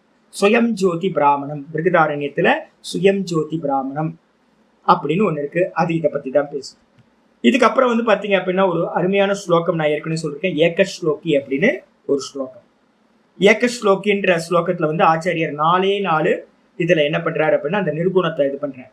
கிம் ஜோதிஸ்தவ பானுமான ஹனிமே ராத்திரோ பிரதீபாதிக்கம் அப்படின்னு ஆரம்பிக்கும். நீங்க யூடியூப்ல வந்து ஏக ஸ்லோகின்னு போட்டீங்கன்னா என்னோடது கிடைக்கும், பிளேலிஸ்ட்ல இருக்கு, கேட்டுக்கலாம். அப்ப அதுல சொல்றாரு பகல்ல வந்து பாத்தீங்கன்னா நீங்க எந்த ஜோதியை வந்து பாத்தீங்க, எந்த ஜோதியை வச்சு உலகத்தை பாத்தீங்க? நம்ம உலகத்தை பாக்குறதுக்கெல்லாம் என்ன ஜோதி இருக்கு? சூரியன் இருக்கு. பகல்ல வந்து டேல வந்து சூரியனை வச்சு இந்த உலகத்தை எல்லாத்தையும் பார்க்கணும். சரி, இந்த சூரியன் வந்து பாத்தீங்கன்னா ராத்திரியில சூரியன் இருக்கா அப்படின்னா ராத்திரியில இல்லை. அப்ப அங்க என்ன இருக்கு? அப்ப நம்ம சந்திரன் இருக்கான். காட்டுல இருக்கீங்கன்னா சந்திரனோ நட்சத்திரங்களையோ வச்சு பார்க்கணும். அதே நேரத்தில் வீட்டில் இருக்கோம், லைட்டை போட்டுக்கிறோம், நல்ல தீபங்கள், நல்ல பிரகாசமான தீபங்களை வச்சு நம்ம இந்த ராத்திரியில அறியணும், எல்லா வஸ்துக்களையும் பார்க்கணும். அதே நேரத்தில் சொப்பனத்துக்கு போனோன்னு வந்து பார்த்தீங்க அப்படின்னா சொப்பனத்துல எந்த லைட்டையும் நம்ம கொண்டு போகல. சொப்பனத்துல வந்து பார்த்தீங்க அப்படின்னா சூரியனும் நமக்கு யாரையும் அங்கே இல்லை, சந்திரனும் இல்லை, நட்சத்திரங்கள் இல்லை, தீபங்கள் இல்லை. அப்போ சொப்பனத்துல இருக்கிற காட்சிகளை எல்லாத்தையும் எந்த இதை வச்சுக்கிட்டு பார்த்தீங்க நீங்க? எந்த பிரகாசத்தை வச்சு? ஏன்னா எதையாவது பார்க்கணும், அறியணும் அப்படின்னா பிரகாசம் இருக்கணுமே. பிரகாசம் இல்லாம, ஜோதி இல்லாம எந்த உலகத்துல எதையும் பார்க்க முடியாது. இப்போ எனக்கு கரண்ட் கட் ஆஃப் ஆயிடுச்சுன்னு வச்சுங்களேன், அவ்வளோதான், கிளாஸ் வந்து 10 நாள் நடத்த முடியாது. ஏன் அப்படின்னு கேட்டீங்கன்னா பிரகாசம் இல்லை என்னோட ரூம்ல. அப்போ எதை அறியணும்னாலும் பார்க்கணும்னாலும் ஒரு ஜோதி வேணும். அப்போ சொப்பனத்துல இருக்கிற காட்சிகளை எல்லாத்தையும் பார்க்கறதுக்கு வந்து பார்த்தீங்கன்னா எந்த ஜோதி இருந்துச்சு அப்படின்னு கேட்டீங்கன்னா ஆத்ம ஜோதி தான் அந்த ஜோதி. அப்ப இந்த ஆத்ம ஜோதி தான் வந்து பார்த்தீங்கன்னா சூரியன் இருக்கான், சந்திரன் இருக்கான், தீபம் இருக்கு, அப்புறம் சொப்பனத்துல இருக்க பதார்த்தங்களை நான் பார்த்தேன் அப்படின்னு நம்ம சொல்றோமே, அந்த நான் தான் வந்து பார்த்தீங்கன்னா இருக்கிறதுலயே பெரிய ஜோதி. அந்த வெறும் நான் தான் வந்து ஆத்ம தத்துவம். அதுல சமாதி பண்றதுதான் ஜோதி, ஜோதி உபாசனா அப்படின்னு பேர், சுயம் ஜோதி அப்படின்னு பேர் இந்த ஆத்மா. மற்றதெல்லாம் சுயஞ்சோதி இல்லை, எல்லாம் வந்து பார்த்தீங்க அப்படின்னா லைட் வந்து பார்த்தீங்கன்னா எப்படி வரைக்கும் கரண்ட் இருக்க வரைக்கும் லைட் எரியும், எண்ணெய் இருக்கிற வரைக்கும் நெய் இருக்கிற வரைக்கும் தீபம் எரியும். அப்போ சந்திரனும் சூரியனும் வந்து பார்த்தீங்கன்னா அதுக்கும் பகல் ஆகிற வரைக்கும் சந்திரன் இருக்கும், ராத்திரி ஆச்சு அப்படின்னா சூரியன் இல்லாமல் போயிடும். எல்லாமே டிபெண்டன்சி இருக்கு. ஆனால் இந்த ஆத்ம ஜோதிக்கு வந்து பார்த்தீங்கன்னா இண்டிபெண்டா இருக்கிறது, அதனால அதுக்கு பேர் சுயம் ஜோதி அப்படின்னு பேர். அப்போ நிர்குணமா, அப்போ எங்கேருந்து ஆரம்பிக்கணும்? தீபத்திலிருந்து ஆரம்பிக்கணும். முதல்ல தீபம், அதுக்கப்புறம் கண்ணுல ஜோதி பார்க்கணும், வெளியில ஜோதி பார்க்கணும், அப்புறம் கண்ணுல ஜோதி பார்க்கணும், அப்புறம் மனசுல ஜோதி பார்க்கணும், அதுக்கப்புறம் புத்தியில ஜோதி பார்க்கணும், அதுக்கப்புறம் மெதுவா வந்து பார்த்தீங்க அப்படின்னா ஸ்வரூபத்துல ஜோதியை பார்க்கணும். இந்த புத்தி வரைக்கும் பார்த்தீங்க அப்படின்னா சவிகல்பம். புத்தியை தாண்டி வந்து ஆத்மாவை தான் ஜோதின்னு கான்சியஸ்னஸா பார்த்தீங்கன்னா அது நிர்விகல்ப சமாதி அப்படின்னு பேர். ஆச்சாரியர் என்ன சொல்றாரு பாருங்க. அப்ப இதெல்லாம் நம்ம பண்ண ஆரம்பிச்சோம் அப்படின்னா இதை வந்து ஒன்ஸ் உட்கார்ந்து அபியாசம் பண்ணணும். நல்ல அபியாசம், காலையிலே சாயந்தரம் சமயம் இருக்கும் போதெல்லாம் அபியாசம் பண்றது. எப்படி? சார்ஜர்ல போடுற மாதிரி. அதுக்கப்புறம் எங்க வேணாலும் கோயில்ல போய் உட்கார்ந்துக்கலாம், எங்க வேணாலும் டிராவல் பண்ணும்போது கூட எங்க வேணாலும் போய் உட்கார்ந்துக்கிட்டு நீங்க மனசுக்குள்ளாட ஜோதி பாக்குறீங்கன்னா அதுக்கு பேர் பிரவிற்த்தி உட்பன்னான்னு பேர். யூஸ் பண்றீங்க, எங்க வேணாலும் யூஸ் பண்ணலாம். தாரணை ஒரு இடத்துல இருந்து பண்ணணும், திராட்டக்கும் தாரணையும். அதுக்கப்புறம் அது சித்தமா ஆயிடுச்சு அப்படின்னா எந்த இடத்துல வேணாலும் அந்த ஜோதியை நீங்க உள்ளுக்குள்ளார பார்க்க முடியும். அதுக்கு பேர் பிரவிற்த்தி உட்பன்னா அப்படின்னு பேர். அதுல பிரவிற்த்தி ஈடுபட முடியுது அப்படின்னா அது என்ன ஆகும்னு கேட்டீங்கன்னா நீங்க உங்களோட மனசு கண்டபடி அலைஞ்சுக்கிட்டு இருக்கிறத மனசக ஸ்திதி நிபந்தினி, மனசை ஒரு ஸ்திதியில நிப்பாட்டுறதுக்கு கட்டி போடுவதற்கு உபயோகமா இருக்கு. அது மூலமா நம்ம என்ன பண்ணலாம்? சவிகல்ப சமாதியையும் அடையலாம், நிர்விகல்ப சமாதியையும் அடையலாம். சாந்தோக்கிய உபனிஷத்துல 8வது அத்தியாயத்துல 2 விதமான உபாசனைகள் இந்த ஜோதியில சொல்லுது. தகராகாச வித்யா அப்படின்னு இதுக்கு பேர். இதுக்கு என்ன பேரு? தகராகாச வித்யா. அதுக்கப்புறம் அங்குஷ்ட மாத்திர வித்யான்னு பேர். இதுக்கு பேர் ரொம்ப பிரசித்தம். பிரம்மசூத்திரத்துல இருந்து எல்லா இடத்துலயும் இருக்கிறது அங்குஷ்ட மாத்திர வித்யா. அதே வந்து பாத்தீங்கன்னா இதுல வந்து சாந்தோக்கிய இதுல பிருகதாரண்யத்துல ஜோதிர் பிராமணம் அப்படின்னு பேர். பிராமணத்துக்கு பேரு, அந்த சாப்டருக்கு பேரே ஜோதிர் பிராமணம்னு பேர். இது மாதிரி நிறைய விஷயங்கள் ஜோதியை பத்தி இருக்கு. அடிகளார் வள்ளலார் வந்து பாத்தீங்க அப்படின்னா இதுதான் ஜோதியை தான் உபாசனை பண்றதுக்கு எல்லாத்தையும் சொல்லி வச்சிருக்காரு. ஆயிடுச்சா? பாஷ்யத்துக்கு வந்துருங்க. விற்பி, விற்த்தியில சொல்றார் அஷ்டதல ஹிருதம்புஜம். ரொம்ப ஆரம்பிச்சிட்டாரு பாருங்க. அஷ்டதல ஹிருதய தாமரை வந்து பாத்தீங்கன்னா 8 தலங்களை உடையது. இந்த கண்ணு வந்து பாத்தீங்கன்னா எத்தனை? புருவ மத்திய எத்தனை தலம்? அப்ப 2 தலம். இந்த கண்ணு இருக்குல்ல, கண்ணு தான் தாமரை இலையோட பேலட்டல் மாதிரி. நான் இப்போ டெய்லி வந்து பார்த்தீங்கன்னா சுவாமிக்கு வந்து பார்த்தீங்கன்னா நாங்கள் தாமரை வாங்கி கொடுக்குறோம். டெய்லி நான் தாமரை எல்லாம் பிரிக்கும் போதே அந்த முட்டை இருக்குமா, அதை பிரித்து தாமரை ஆக்கி தான் நாங்கள் கொடுப்போம். இன்னைக்கு கூட ஒரு 4 தாமரையை வந்து அது மாதிரி பிரித்து நானும் நாதபிரமும் கொடுத்துட்டு வந்தோம். அப்போ அந்த தாமரை இலையோட ஒரு இதழை பிரிச்சிங்கன்னா எப்படி இருக்கும் அப்படின்னா நம்ம கண்ணு மாதிரி இருக்கும். இது ஒரு இதழ், இது ஒரு இதழ். இது வந்து பார்த்தீங்கன்னா புருவமத்தி. அப்போ புருவமத்தி வந்து ஆக்ஞா சக்கரம்னு பேரு. ஆக்ஞா சக்கரம் 2 இதழ் உடையது. அதே நேரத்துல வந்து பாத்தீங்க அப்படின்னா ஹிருதயஸ்தானம் எத்தனை இதழ் அப்படின்னா ஒரு தாமரைய 8 இதழ் போட்டீங்க அப்படின்னா அது ஹிருதய தாமரை அப்படின்னு பேர். சரி, இந்த தாமரை விரிஞ்சு இருக்குமா இல்ல வந்து பாத்தீங்கன்னா மொட்டா இருக்குமா சுவாமி அப்படின்னு கேட்டீங்கன்னா ஆச்சாரியார் சொல்றாரு பாருங்க. அஷ்டதல, அஷ்டதலம், தலம்னா என்ன அர்த்தம்? பேலட்டலுக்கு பேர் இதழ். 8 இதழ் ஹிருத் அம்புஜம். ஹிருத அம்புஜம்னு என்ன அர்த்தம்? ஹிருதய தாமரை, 8 இதழ் உடைய ஹிருதய தாமரை. இந்த தாமரையில என்ன பண்ணணும்? அது வந்து எப்படி இருக்கும் அப்படின்னா, எல்லா ஜீவராசிகளுக்கும் எப்பவுமே நாங்க தாமரை வாங்கும் போது அது நேரா இருக்காதுங்க. அந்த தண்டு இருக்குல்ல, அந்த தண்டு வந்து பாத்தீங்கன்னா பெண்டாயிதான் இருக்கும். நான் இன்னைக்கு கூட அவர் வந்து அந்த தலையில வைக்கிறதுக்குள்ளார கஷ்டப்பட்டு போயிட்டேன். நாதபிரம்மன் நீங்களும் வைக்க ட்ரை பண்ணீங்கல்ல, நிக்கவே நிக்காது. ஏன்னா நீளமா இருக்காது, வளைஞ்சுக்கிட்டு இருக்கும். ஏன் வளைஞ்சிருக்குன்னா, அது இப்படிதான் பாத்தீங்கன்னா தெரியும். இந்த தண்ணீர்ல கிடக்கும் போது இதுல வந்து குளத்துல கிடக்கும் போது இப்படி கவுந்து கிடக்கும், இப்படிதான் கிடக்கும் தாமரை. அப்போ இது என்ன பண்ணும்? சூரியனை பார்க்க பார்க்க பார்க்க என்ன ஆகும்? சூரியன் வர வர வர வர மெதுவா மலர ஆரம்பிக்கும் வந்து அது. ஆனா என்ன பண்ணுவாங்க தெரியுங்களா? கடைக்காரங்கள்லாம் என்ன பண்றாங்க தெரியுங்களா? மலர்ந்த பூவை கொண்டு வந்து வைக்கிறது. அதனால பெண்டா இருக்கும் போதே கட் பண்ணி கொண்டு வந்துடுறான். எல்லாம் மொட்டு தான் கொண்டு வருவாங்க. கடையில கிடைக்கிறதெல்லாம் மொட்டு தான். அப்ப அது வந்து வலுக்கட்டாயம் நான் என்னதான் நிமித்தினாலும் நிமிரவே நிமிராது அந்த தண்டு. ஆனா அந்த தண்டு எப்ப நிமிரும் அப்படின்னு கேட்டீங்கன்னா, சூரியன் உதயமாக உதயமாக உதயமாக அந்த தாமரை தண்டு தாமரை மொட்டோட சேர்ந்து மெதுவா மேல வரும். நேராயிடும். நேராயி மெதுவா மலர ஆரம்பிக்கும். இதுதான் வந்து கான்செப்ட். இதே மாதிரி ரேச்சகேன ஊர்துவமுகம் நீத்வா, டீகாக்காரர் அபியாசி சதா சுப்பிரமணியர் இதெல்லாம் பண்ணதுனால இதெல்லாம் அவருக்கு தெரியும். அதனால என்ன பண்றாரு அப்படின்னா, ரேச்சகேன சொல்லிட்டார். ரேச்சகேன அப்படின்னா ரேச்சக பிராணாயாமம் மூலமா உங்களோட ஹிருதய தாமரைய ஒவ்வொன்றுத்துக்கும் ஒரு ஆக்டிவேட் பண்றதுக்கும் ஒரு சாதனை சொல்லப்பட்டிருக்கு. குண்டலினி யோகம் தனியா நான் சொல்லும் போது உங்களுக்கு சொல்றேன். மூலாதாரத்தை வேக்கப் பண்ணும் போது என்ன பண்ணணும், வேக்கன் பண்ணும் போது என்ன பண்ணணும், சுவாதிஷ்டானத்தை வேக்கப் பண்றதுக்கு என்ன பண்ணணும், மணிப்பூரகத்துக்கு என்ன சாதனை பண்ணணும், ஹிருதயஸ்தானத்தை வந்து வேக்கப் பண்றதுக்கு என்ன பண்ணணும் அப்படின்னு ஒவ்வொன்றுத்துக்கும் ஒரு கிரியா இருக்கு. அதே மாதிரி ஒவ்வொன்றுத்துக்கும் ஒரு ஜபம் இருக்கு, ஒரு மந்திர ஜபங்கள் இருக்கு. அப்ப இந்த இடத்துல ஆச்சாரியர் சொல்றாரு, ஹிருதய தாமரைய வந்து பாத்தீங்கன்னா மலர வைக்கிறதுக்கு ஊர்துவம் நீத்துவான்னு சொல்லியிருக்கு. கவுந்து கிடக்கும். இந்த கவுந்து கிடக்கிற ஹிருதய தாமரை மொட்டை வந்து நிமித்தணும், முதல்ல நேராக்கணும். நேராக்குறது எதனால முடியும்? ரேச்சக பிராணாயாமேன. ரேச்சகேன அப்படின்னா என்ன அர்த்தம்? மூச்சை வந்து பாத்தீங்கன்னா வெறும் வெளியிடுறது. நான் ஏற்கனவே உங்களுக்கு சொன்னேன், கும்பக பிராணாயாமம் தனியா வெறும் கும்பகத்தை மட்டும் ஃபோக்கஸ் பண்றேன். அதுக்கப்புறம் பூரக பிராணாயாமம் வெறும் பூரகத்தை மட்டும் ஃபோக்கஸ் பண்றது. அதே மாதிரி ரேச்சகத்தை மட்டும் ஃபோக்கஸ் பண்றது. அது இல்லாம இந்த மூணுத்தையும் சேர்ந்து அபியாசம் பண்றது. அப்போ ஒவ்வொன்றுத்துக்கும் ஒவ்வொரு சாதனத்துக்கும் ஒரு சாத்தியம் இருக்கு. அப்ப ரேச்சகத்தை மட்டும் வெறுமனே பண்ணிட்டு இருப்பாங்க. பண்ணிட்டு இருக்கும்போது என்ன ஆகும்? ஊர்துவமுகம் நீத்துவா, இந்த கவுந்து போன தாமரை முட்டு கவுந்து இருக்கிறது, தலைகீழா இருக்கிறது மெதுவா மெதுவா நிமிர்ந்து நிக்க ஆரம்பிச்சு. அப்படி நிமிர்ந்து பண்ணதுக்கு பிறகு அப்ப பூ என்ன ஆயிடும்? மெதுவா மொட்டா இருக்கிறது பூ மலர்ந்து விடும். தாமரை மலர்ந்ததுக்கு பிறகு இந்த ஹிருதயம் மலர்ந்து போச்சு அப்படின்னா அந்த இடத்துல தத்து கர்ணிகாஸ்தாயாம். தத்து கர்ணிகாஸ்தாயாம்னா அதோட நடுவுல இருக்கிற பாகம் இருக்கிற மத்திய பாகம், அதோட அந்த மகரந்தம்லாம் இருக்கிற பாகம் இருக்குல்ல, அந்த பாகம் தத்து கர்ணிகாஸ்தாயாம், ஹிருதயத்தோட மத்திய பாகம்னு பேரு. அந்த இடத்துலதான் ஹிருதய ஆகாசம் இருக்கு. அதுல சுஷும்னாட்சியாயாம் நாட்யாம். இந்த எல்லாத்துக்கும் வந்து பாத்தீங்கன்னா சுஷும்னா நாடி எப்படி இருக்கு அப்படின்னா பெண்டா இருக்கும். இந்த ரேச்சக பிராணாயாமம் பண்ணதுக்கு பிறகுதான் இது நேராகும்.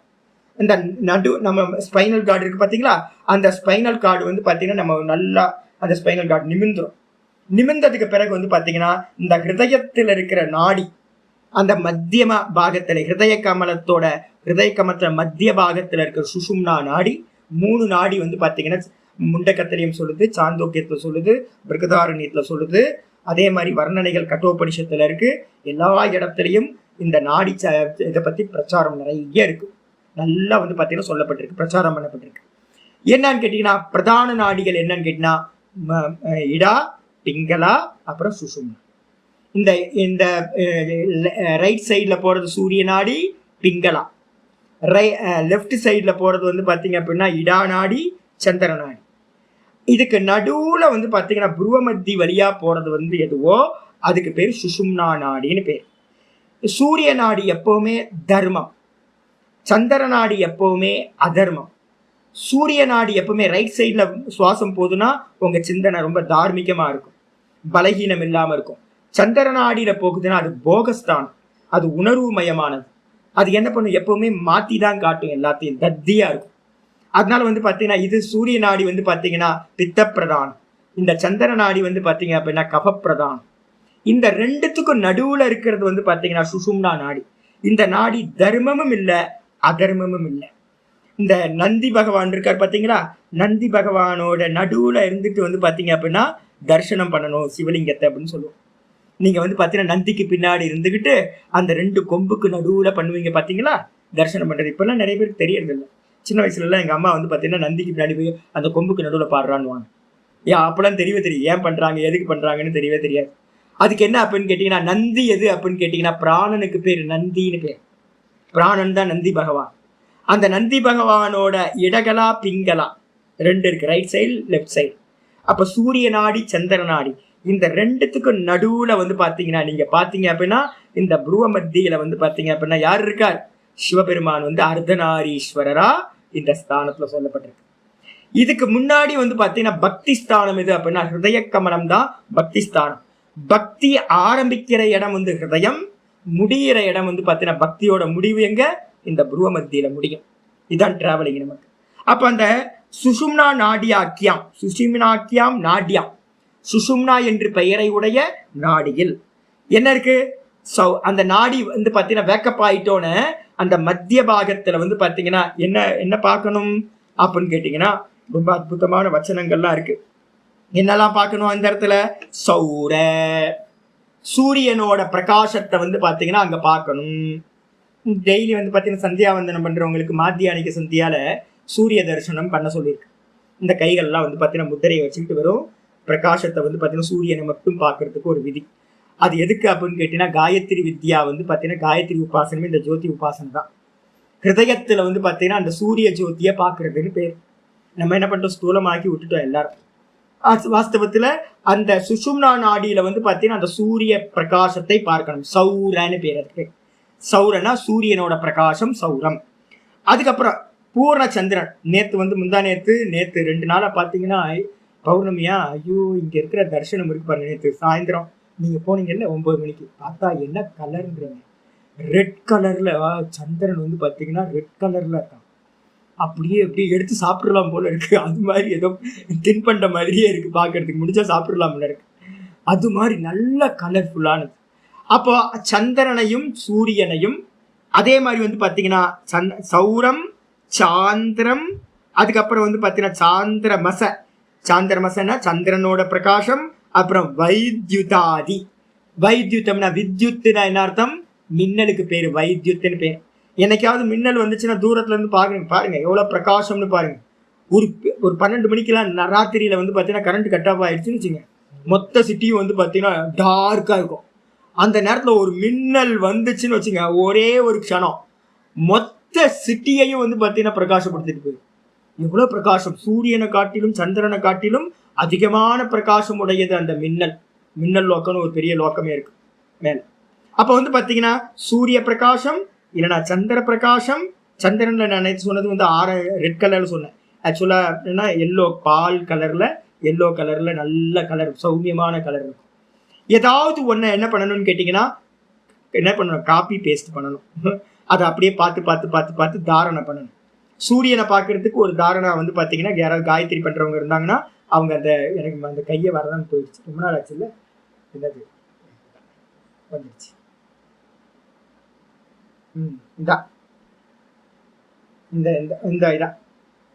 ஆமா இந்த கரெக்டா இப்ப எனக்கு வந்துருச்சு. இப்ப இந்த நடுவுல ஹோல்ஸ் வழியா வந்து பாத்தீங்க அப்படின்னா நான் வந்து பாத்தீங்கன்னா இப்படி பண்ணிட்டு இதை இப்படி வச்சேன்னு வச்சுங்களேன். இந்த நடுவுல இருக்க ஹோல்ஸ் இருக்குல்ல, இந்த ஹோல்ஸ்ல வந்து பாத்தீங்கன்னா நான் சூரியனை பார்த்தேன்னா அதுல இருக்க யூவி ரேஸ் எல்லாம் இருக்குல்ல, அந்த பிரபாலாம் வந்து பாத்தீங்கன்னா யூவி ரேஸ் எல்லாம் வந்து கண்ணுக்கு வராது. நம்ம அந்த சூரியனை மட்டும் பார்க்க முடியும், எவ்வளவு நேரம் வேணாலும் பார்க்க முடியும்.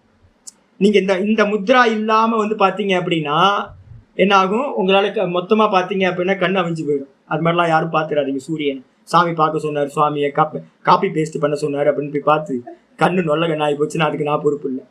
அப்போ வந்து பாத்தீங்கன்னா முத்ரா இருக்கு, அந்த முத்திரையை வச்சு பாத்தீங்க அப்படின்னா யாராவது சூரிய நமஸ்காரம் பண்றவங்க, சூரிய சந்தியாவந்தனம் பண்றவங்கள்ட்ட போய் கத்துக்கிட்டு அந்த முத்திரையை வச்சுக்கிட்டு பார்க்கலாம். அந்த ஜோதியை காப்பி பண்ணி அது அப்படியே அந்த சுஷும்னா நாடி வழிய சுஷும்னா நாடியோட மத்திய பாகத்துல இதை பார்க்க வேண்டும் அப்படின்னு சொல்லப்பட்டிருக்கு. அதே மாதிரி சந்திரனை வந்து பார்த்தீங்கன்னா ரொம்ப ஈஸி, சந்திரன் தான் ரொம்ப ஈஸி, ஏன்னா கண்ணுக்கு பிரச்சனையே இல்லை, எவ்வளவு நேரம் வேணாலும் பார்த்தாலும் வந்து பார்த்தீங்கன்னா உங்களுக்கு அது ஈஸியாவே இருக்கும். அப்போ அந்த மாதிரி சந்திரனை வந்து பார்த்தீங்கன்னா பார்க்கறது. அதுக்கப்புறம் மின்னல் பார்க்கறதுக்கு ஒரு சாமர்த்தியம் இருக்கு. மின்னலை வந்து பார்த்தீங்கன்னா டைரக்டா பார்த்தீங்கன்னா கண்ணு போயிடும். அதனால தூரத்தில் இருக்கிற மின்னலோட இதை நம்ம என்ன பண்ணணும், கட் அண்ட் பேஸ்ட் பண்ணணும், காப்பி பண்ணிக்கிறோம். காப்பி பண்ணிக்கிட்டு வந்து பார்த்தீங்க அப்படின்னா பண்ண வேண்டும். இதை வந்து பார்த்தீங்கன்னா வைத்யுதாதி பிரபானிபஸ்ய, பிரபானிபம்னா என்ன அர்த்தம், அதோடைய பிரபைகள் இருக்கு பார்த்தீங்களா, பிரகாசம். பிரபான என்ன அர்த்தம், அதோட ரேஸ், அதோட பிரகாசம். அதை வந்து பார்த்தீங்கன்னா அதுல இருந்து கிளம்பியதை சித்த தத்துவசிய தியானாத், அதை வந்து பார்த்தீங்கன்னா நம்ம சுஷும்னா நாடியில வந்து பார்த்தீங்கன்னா மனதினால் அந்த சுஷும்னா நாடியோட மையப்பகுதியில் இருக்கிற மாதிரி, இந்த ஹிருதய ஆகாசத்தோட மையப்பகுதியில் இருக்கிற மாதிரி சித்தத்தினால தியானம் செய்கின்ற போது ஏனாவது ஜோதிர் கோச்சரா சம்வித்து ஜோதிஷ்மதி விஷோகா சோகசூன்யா பிரவருத்திருத்பன்னா சதி மனசக ஸ்திதிம் சம்பாதயதி. ஆச்சா ரொம்ப கிளியரா சொல்றார். சித்த தத்துவத்தினால வந்து பாத்தீங்கன்னா அந்த ஜோதியை வந்து பாத்தீங்கன்னா நீங்க தியானிக்கும் போது எங்க தியானிக்கணும் அப்படின்னா ஹிருதயத்துல தியானிக்கணும். இதை வந்து பாத்தீங்கன்னா அந்த ஜோதியை வந்து பாத்தீங்கன்னா நடராஜரா பண்ணினீங்கன்னா என்ன ஆயிடும், சகுனமாயிடும், சவிகல்பமாயிடும். அதே சவிகல்பத்தை வந்து எனக்கு நடராஜர் மேல எல்லாம் பிடிக்காது சுவாமி, அதெல்லாம் தேவையில்லை, எனக்கு ரூபமே தேவையில்லை அப்படின்னு சொன்னீங்கன்னா நீங்க என்ன பண்ணலாம், வெறும் ஜோதிய வள்ளலார் சொன்னது வந்து பாத்தீங்கன்னா நடராஜர் கூட சொல்லலை. வள்ளலார் என்ன பண்ணாரு, வெறும் ஜோதியா சொல்லியிருக்காரு. அப்ப ஜோதின்னு பண்ணுங்க, இல்லை அப்படின்னா வந்து நடராஜரை பண்ணுங்க. ஏன்னு கேட்டீங்கன்னா சாந்தோக்கியத்துல வந்து பாத்தீங்கன்னா சாந்தோக்கிய உபனிஷத்து ஹார்த வித்யா இருக்கு பாத்தீங்களா, அந்த ஹார்த வித்தியை தான் இங்க ஆச்சாரியா சொல்றாரு. அந்த ஹார்த வித்யால என்ன பண்ணிருக்கு அப்படின்னு கேட்டீங்கன்னா எப்படிப்பட்ட ஆள் அப்படின்னு கேட்கும்போது செஞ்சடையோன். நம்ம சொல்றோம்ல சிதம்பர நடராஜரை பேசும்போது அவரோட முடியெல்லாம் வந்து பாத்தீங்கன்னா அப்படி பறந்துகிட்டு இருக்கும் டான்ஸ் ஆடும்போது. அந்த முடியெல்லாம் எப்படி இருக்கும், அப்படியே கோல்டு கலர்ல வந்து பாத்தீங்கன்னா இங்க அண்ணாமலையாரோட கோயில்ல போய் பாத்தீங்கன்னா எல்லா கோயிலும் அப்படிதானே, அந்த பஞ்ச லோகத்துல பொன்னார் மேனியனே ஆளே வந்து பாத்தீங்கன்னா பொன் பாடி, மந்திரம் அப்படியே இருக்கு. ஹிரண்யஸ்மசுரு ஹிரண்ய கேஷா அப்படின்னு சாந்தோக்கிய உபனிஷத்துல இருக்கு. அது எப்படி இருக்கார் அப்படின்னா ஹிருதயத்தோட மத்திய பாகத்துல சிதம்பரம், சித்தம்பலம், அதான் சிதம்பரம். அந்த சித்தம்பலத்துல வந்து பாத்தீங்க அப்படின்னா இடா பிங்களான்னு ரெண்டு நாடிகள் போகுது நம்ம சொன்னோம்ல நம்ம ஹிருதயத்துல. மூணாவது நாடி என்னது, மூணாவது நாடிக்கு பேரு சுஷும்னா. இதே மாதிரி பிரம்மலோகத்துல வந்து பாத்தீங்க அப்படின்னா என்ன இருக்குன்னா அரண்ய, ரெண்டு நதிகள் ஓடுது, அரண்ய அரண்ய அப்படின்னு பேர். இந்த அரண்யன்னு சொல்லக்கூடிய ரெண்டு சேர்ந்த அரண்யன்றது அதுதான் வந்து பாத்தீங்கன்னா ஹிருதயத்துல வந்து பாத்தீங்கன்னா இந்த தேசத்துல அதுக்கு மத்தியில வந்து பாத்தீங்க அப்படின்னா ஒரு சுஷும்னா நாடி ஓடுது. அதுல வந்து பாத்தீங்க அப்படின்னா ஒரு மண்டபம் இருக்கான் அந்த இடத்துல. சாந்தோக்கிய உபனிஷத் சொல்லுது ஒரு மண்டபம், கல்பனா பண்ணீங்க, நல்ல ஒரு மண்டபம் இருக்கு. சித் சபா நம்ம வந்து பாத்தீங்கன்னா சொல்றோம். மொத்தம் எத்தனை சபைகள் இருக்கு தெரியுங்களா திருவண்ணாமலை இதுல, நீங்க யூடியூப்ல போய் எத்தனை சித் சபைகள் இருக்குன்னு பாருங்க. சிதம்பரத்துல இருந்து ஆரம்பிச்சு ஒவ்வொரு இடத்துலயும் அஞ்சு சபா இருக்கு. அந்த பொற்சபா இருக்கு, அப்புறம் வந்து ரத்தன சபா இருக்கு, தாமிர சபா இருக்கு, வெள்ளி சபா இருக்கு, ஒவ்வொன்றும் இருக்கு, 5 சபா இருக்கு மொத்தம். அந்த மண்டபத்தை வந்து பாத்தீங்கன்னா சிற்சபைன்னு பேர். மந்திரம் சொல்லி சாந்தோக்கியத்துல அது ஒரு மண்டபம். அந்த மண்டபம் எப்படி கோல்டு கலர். எந்த மண்டபம் சுவாமி அப்படின்னா பிரம்மலோகத்துல இருக்கிறது அப்படின்னு. ஆத்தியாத்மிகத்துல எது ஸ்தானம் அப்படின்னு கேட்டீங்கன்னா பிரம்மபுரம்னு பேரு. இந்த ஹிருதயத்துக்கு பேரு பிரம்மபுரம் அப்படின்னு பேரு. சுவாமி வாசம் பண்றாரு அந்த இடத்துல. எப்படி இருக்கார், பிராணரூபியா. கூட வந்து பாத்தீங்கன்னா நிர்குணமா அவர் சைத்தன்யமா மாயையோட சேர்ந்து பிராணரூபியா இருக்கார். 3 தத்துவம் சொன்னல, தூக்கத்துல இருக்கிறது 3 இது, அகம் சுகம் அஸ்மா அசுன்ற கான்சியஸ்னஸ், நான் சுகமா தூங்குனன்றது கான்சியஸ்னஸ், அப்புறம் ஒன்னும் தெரியலன்றது மாயா தத்துவம், 3வது பிராண தத்துவம். இந்த 2 சேர்ந்தா பிராணனாயிடும். அப்ப என்னன்னு கேட்டீங்கன்னா ஒண்ணு வந்து பாத்தீங்கன்னா சுவாமியோட வந்து பாத்தீங்கன்னா சிவகாம சுந்தரி. சிவகாம சுந்தரி தான் யாரு, அம்பாள். நடராஜர் வந்து பாத்தீங்கன்னா சுவாமி, நடராஜரோட சேர்ந்து இருக்கிறது சிவகாம சுந்தரி. இந்த 2 சேர்ந்தோன என்னாவது, 3வது தத்துவம், ஒரு தத்துவம் முதல்ல உண்டாகுது, பிராண தத்துவம். இந்த பிராணனோட சேர்ந்து வந்து பாத்தீங்கன்னா சைத்தன்யம் பிளஸ் பிராணனா உயிரும் உணர்வுமா இந்த இதுல இருக்கார். அந்த உணர்வு தான் வந்து பாத்தீங்கன்னா வெறும் உணர்வா எடுத்தீங்கன்னா என்னது ரகசியம், சிதம்பர ரகசியம். என்ன போட்டிருப்பாங்க தெரியுங்களா? ஒரு மாலை மட்டும் போட்டிருப்பாங்க, வேற எதுவும் இருக்காது. வில்வ மாலை மட்டும் ஒண்ணு. நீங்க பக்கத்துல அந்த சிதம்பரம் நடராஜரோட பக்கத்துல வந்து ரகசியம் காட்டுவாங்க. உள்ள வந்து தீபத்தை ஒரு ஜன்னல் மாதிரி சின்ன சின்னதா ஹோல்ஸா இருக்கும். அதை போய் பாத்தீங்கன்னா ஏதாவது தெரியுமான்னு பாத்தீங்கன்னா ஒன்றும் தெரியாது. ஒரு மாலை மட்டும் மாத்திருக்க. என்ன மாலை எதுக்கு அப்படின்னா, அது கூட எதுக்கு அப்படின்னா சும்மா வெற்றிடமா இருக்க நம்மள மாதிரி புத்தி இல்லாதவங்களுக்கு தெரியாதேன்னு. வாஸ்தவத்துல வெற்றிடம்னு அர்த்தம் யாரு இருக்கா அந்த இடத்துல? பார்க்கிற நான் மாத்திரம் தான் இருக்கேன். யாரு இருக்கா அங்க? ஆப்ஜெக்ட் எதுவும் இல்லை. யாரு இருக்கா? சப்ஜெக்ட், பார்க்கிறவன் மட்டும்தான் இருக்கான். நான் தான். ரகசியம் எது? சிதம்பரம் நடராஜர் யாரு அப்படின்னு கேட்டீங்கன்னா, வாஸ்தவத்துல அவரோட ரகசியம் எது அப்படின்னா, சிதம்பரம் நடராஜர் பார்க்கிற நான் தான், திரஷ்டா தான், கான்சியஸ்னஸ் தான் அந்த ரகசியம், வேற எதுவும் இல்லை அங்க. அதே வந்து நாமரூபத்தோடு சேரும்போது நடராஜரா உணர்வா உயிரா வந்து பாத்தீங்கன்னா நடராஜரா இருக்க. அப்ப மந்திரம் சொல்லுது என்னன்னு கேட்டீங்கன்னா, ஹிரண்ய கேசக ஹிரண்ய ஸ்மசு, பொன்னாலான மண்டபம். அந்த மண்டபத்துக்கு நடுவுல வந்து பாத்தீங்கன்னா அவரோட முடியெல்லாம் அப்படியே கோல்டு கலர்ல இருக்கு. அவரோட உடம்பு எல்லாம் வந்து பாத்தீங்கன்னா ரோமங்கள் எல்லாம் அப்படியே தங்கத்துல இருக்கு. அது மாதிரி ஒரு உருவத்தை வந்து பாத்தீங்கன்னா சிதம்பரம் நடராஜரை இந்த ஹிருதயத்துல வந்து பாத்தீங்கன்னா தியானம் பண்றது. இது சகுனம். அதே கான்சியஸ்னஸா பண்ணினீங்க அப்படின்னா, பொன்னொழின்னு நம்ம சொல்லியிருக்குல்ல, பொன்னொழின்னா தக தக தக தகன்னு அப்படியே பிரகாசமா இருப்பார். லைட்ல பாத்தீங்க அப்படின்னா, ஆரத்தி காட்டும் போது பாத்தீங்கன்னா தெரியும், சிதம்பரம் நடராஜர்கிட்ட போய் பாத்தீங்கன்னா என்னமா இருக்கும் தெரியுங்களா? கலர் அப்படியே தத்ரூபமா சுவாமியே வந்த மாதிரி இருக்கும். கண்ணெல்லாம் திறந்து பாக்குற மாதிரியே இருக்கும் நமக்கு. ஐயோ உயிர் வந்துருச்சோ அப்படின்னு இருக்கும். அப்ப அது மாதிரி பிரகாச சுரூபமா சுவாமி ஹிருதயத்துல இருக்கார் அப்படின்னு அவரை ஜோதி சுரூபமா, பிரகாச சுரூபம், ஜோதினா எதுவும் இல்லை, பிரகாசம், பிரகாச சுரூபமா அவரை வந்து பாத்தீங்கன்னா தியானம் பண்றதுனால என்ன ஆகும்? தியானாத் தத்து ஜோதிர் கோச்சரா, அந்த ஜோதியினால வந்து பாத்தீங்கன்னா தழுவப்பட்டதாக சம்வித்து ஜோதிஷ்மதி. சம்வித்து ஜோதிஷ்மதி அப்படின்னா இந்த சித்தம் வந்து பாத்தீங்கன்னா சம்வித்துன்னு பேர், அறிவு உடையது. இந்த சித்தம் வந்து பாத்தீங்கன்னா ஜோதியை உடையதாயிடும். மெதுவா மெதுவா மெதுவா இந்த மனசுல இருக்கக்கூடிய அழுக்கெல்லாம் போயிடும். இந்த பிரகாசம் வந்து பாத்தீங்கன்னா உள்ளுக்குள்ளார ஜோதியாய் இந்த சித்தமே ஜோதி பிரகாசம் ஆயிடும். இந்த சித்தமே ஜோதியை உடையதா ஆயிடுது.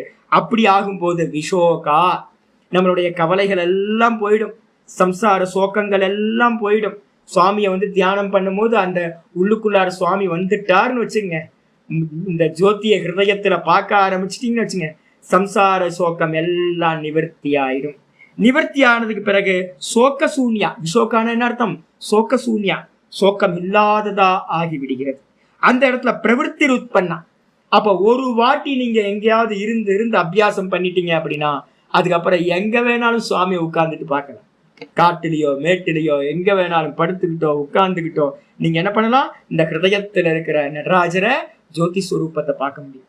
அப்படி பார்த்தீங்க அப்படின்னா என்னது? பிரவிற்த்தி உற்பன்னா சதி. உங்களுக்கு எங்க வேணாலும் அதை பார்க்க முடியும்னு ஒரு ஸ்திதி கிடைச்சிருச்சு அப்படின்னா மனசக ஸ்திதி சம்பாதியது. மனசு வந்து பாத்தீங்கன்னா ஸ்திதியை சம்பாதனம் பண்ணுது, ஒரு நிலையில அதால நிக்க முடியும். ரொம்ப நல்ல உபாசனா, ஜோதி உபாசனா தான் சாஸ்திரத்துல அதிகமான உபாசனையில ரொம்ப சிரேஷ்டமானது. இதுதான் காயத்ரி உபாசனா. இதுதான் காயத்ரி உபாசனா. இந்த ஜோதியை வந்து பாத்தீங்கன்னா ரெண்டு விதமா சொல்லுவாங்க. ஒண்ணு வந்து பாத்தீங்கன்னா கிரியாத்மகமான ஜோதி. ஈஸ்வரனை வந்து ரெண்டு விதம், ஒன்னு சைத்தன்ய பிரதானம், இன்னொன்னு வந்து பாத்தீங்க அப்படின்னா கிரியா பிரதானம். சைத்தன்ய பிரதானமா ஜோதியா பண்ணினீங்கன்னா ஞானஸ்வரூபமா பண்ணும்போது இந்த ஜோதி உபாசனா. இதையே கிரியாத்மகமா பண்ணும்போது என்னன்னா பிராண உபாசனம். சுவாமி எப்படி இருக்காருன்னு சொன்ன, நடராஜர் உயிரும் உணர்வுமா இருக்காரு. உணர்வுன்னு எடுத்துக்கிட்டீங்கன்னா எல்லா ஞானமும் அறிவும் பிரகாசமும் ஜோதி உபாசனம். அதே நேரத்துல கிரியாத்மகமா எடுத்துக்கிட்டீங்கன்னா அவர் தான் உயிரா இருக்கார். இந்த உலகத்துல இருக்கிற எல்லா ஆக்ஷனும் அவர் தான் பண்றாரு. அப்ப ரெண்டே ரெண்டு உபாசனா வந்து பாத்தீங்கன்னா ரொம்ப ஸ்பெஷலா இங்க சொல்லப்படுது. ஒண்ணு வந்து பாத்தீங்கன்னா உணர்வா அறிவா உபாசிக்கிறது, இன்னொன்னு வந்து பாத்தீங்கன்னா கிரியா காரியமா பண்றது போது பிராண உபாசனையா பண்றது. அப்ப ரெண்டு ஒன்னா சேர்ந்து நடராஜர் உபத்துல இருக்காரு. அப்ப அது மாதிரி பார்க்கும்போது இந்த மனசுக்கு வந்து பாத்தீங்கன்னா ஸ்திதி சம்பாதயதி. அந்த இடத்துல ஸ்திதிம் சம்பாதயதி, ஸ்திதியை இந்த மனது அடைகின்றது. நடுவுல சம்ஸ்கிருதத்துல சம்பா தயத்தின்னு தனியா இருக்கு, சம்பாதயத்தின்னு ஒன்னாக்கிங்க. அதுக்கப்புறம் ஆச்சரிய சொல்ற தத்தக தன்மன ஏகாகிரதாம் லபத இத்தியர்த்தக. அதனால இந்த மனசானது தத்தகனா பிறகு, தன் மனக இந்த மனசானது என்னப்படுது? ஏகாகிரதாம் லபத இத்தியர்த்தக, ஏகாகிரத தன்மையை அடைகின்றது அப்படின்னு. இதுல கொட்டேஷன்லாம் எழுதிக்கிங்க, அந்தந்த சமயம் வரும்போது உங்களுக்கு ஹெல்ப்பா இருக்கும். அப்ப இது இல்லாம நிறைய இடத்துல இருக்கு. அங்குஷ்ட மாத்திர வித்யா வந்து பாத்தீங்கன்னா கட்டோபனிஷத்துல இருக்கு. அந்த அங்குஷ்ட மாத்திர புருஷோ ஹிருதயத்துல இருக்கிறது 2வது அத்தியாயத்துல ஏகப்பட்ட மந்திரங்கள் இருக்கு. கட்டோபனிஷத்துல 1-2 மந்திரம்லாம் இல்லை, ஏகப்பட்ட மந்திரங்கள் இருக்கு. பாத்தீங்க அப்படின்னா 4 மந்திரம் வந்து பாத்தீங்கன்னா 4வது வள்ளி, கட்டோபனிஷத்துல 4வது வள்ளி 12வது மந்திரம். அங்குஷ்ட மாத்திர புருஷோ மத்திய ஆத்மனி திஷ்டதி. அற்புதமான மந்திரம். கட்டோபனிஷத்துல 4வது வள்ளி 12வது மந்திரம். அங்குஷ்ட மாத்திர புருஷக. நம்ம ஹிருதயம் எவ்வளவு பெருசுங்க சுவாமி அப்படின்னா சின்னோண்டு தானே, ஒரு கைப்பிடி தான், ஒரு தாமரை முட்டு தான். ஆக்சுவல் தாமரை முட்டு தான், சின்ன தாமரையோட அளவு கைக்குள்ளார அடைச்சிடலாம். அந்த தாமரைக்குள்ளார இந்த கான்சியஸ்னஸ் எப்படி இருக்கு, நடராஜர் எவ்வளவு பெருசுப்பா இருக்காரு உள்ள அப்படின்னு கேட்டீங்கன்னா அங்குஷ்ட மாத்திர புருஷா, ஒரு கட்டை விரல் அளவான், தம் சைஸ். அங்குஷ்ட மாத்திர புருஷோ எங்க இருக்கார், மத்திய ஆத்மனி திஷ்டதி, இந்த ஹிருதயத்தோட மத்திய பாகத்துல வீற்றிருக்கின்றார்.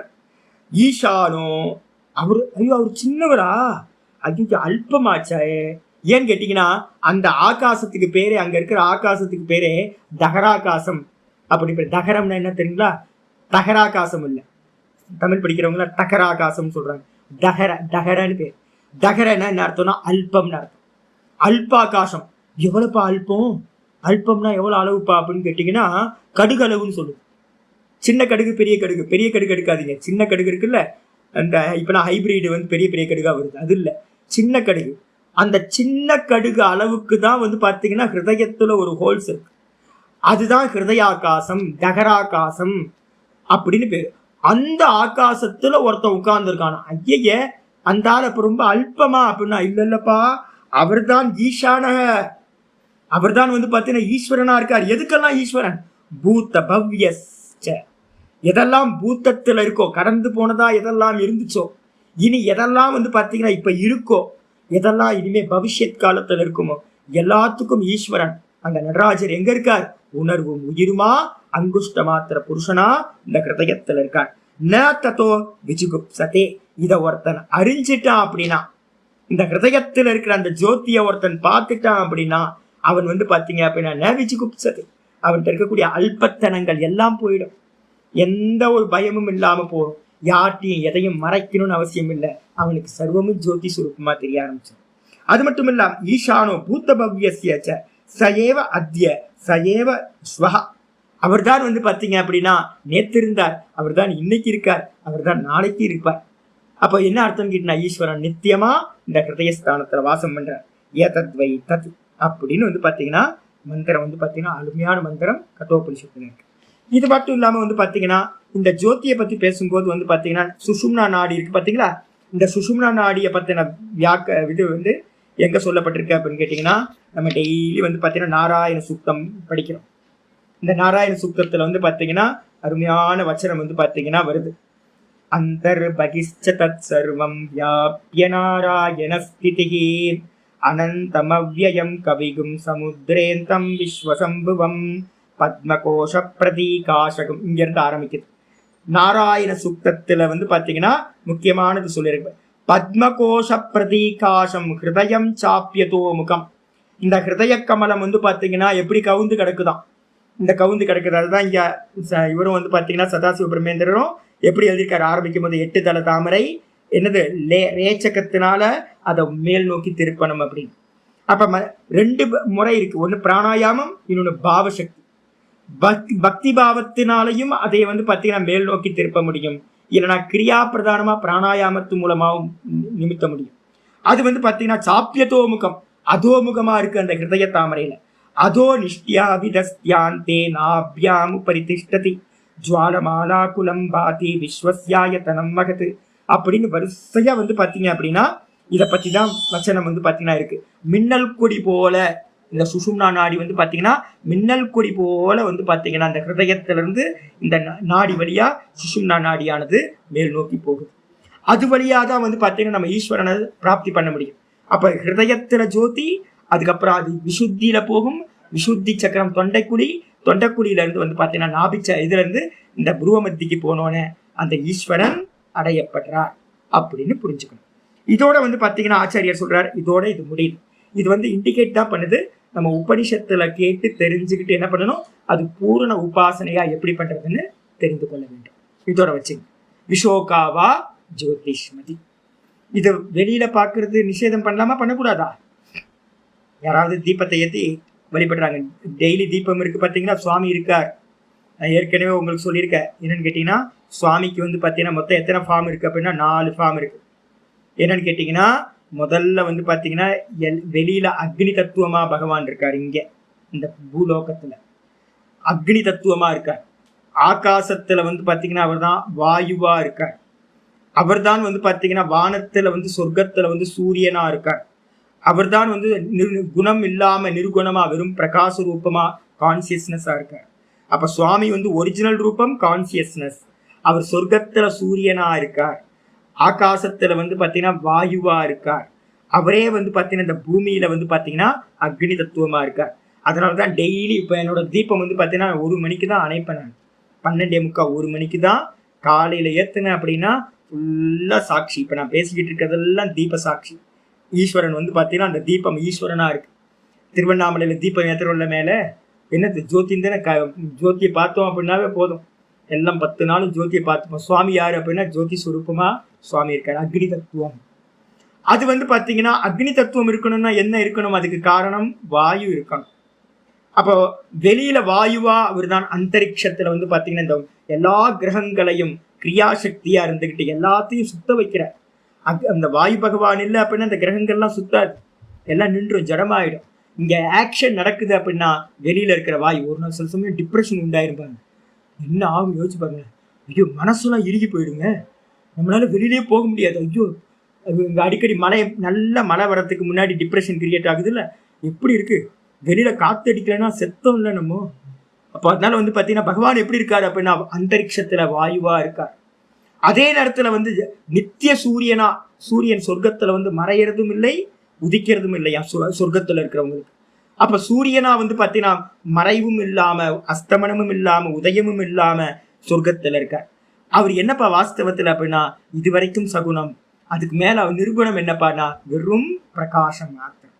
இதான் அவரோட சொல் பிரகாசம். ஈஸ்வரனோட ரூபம் என்னது பிரகாசம் ஜோதி. அதுவே சூரியன் ஆகுது, அதுவே வாயுவாகுது, அதுவே அக்னியாக பிரகாசிக்குது. அப்ப யாராவது தீபம் போட்டாங்கன்னா இவனுக்குலாம் ஒன்றும் தெரியல அப்படின்னு சொல்லாதீங்க. நான் ஏற்கனவே சொல்லியிருக்கேன், இந்த சனாதன தர்மத்துல இந்தியாவில ஏதாவது ஒரு சின்ன காரியம் பண்ணினாலும் அது எல்லாமே வேத மூலம், வேதத்தை மூலமா வச்சுக்கிட்டு தான். மீனிங் தெரியாம இருக்கலாம், மீனிங் தெரியாம பண்ணலாம். ஆனாலும் வந்து பாத்தீங்கன்னா பப்ளிக் இன்னும் பண்ணிட்டு இருக்காங்கல்ல.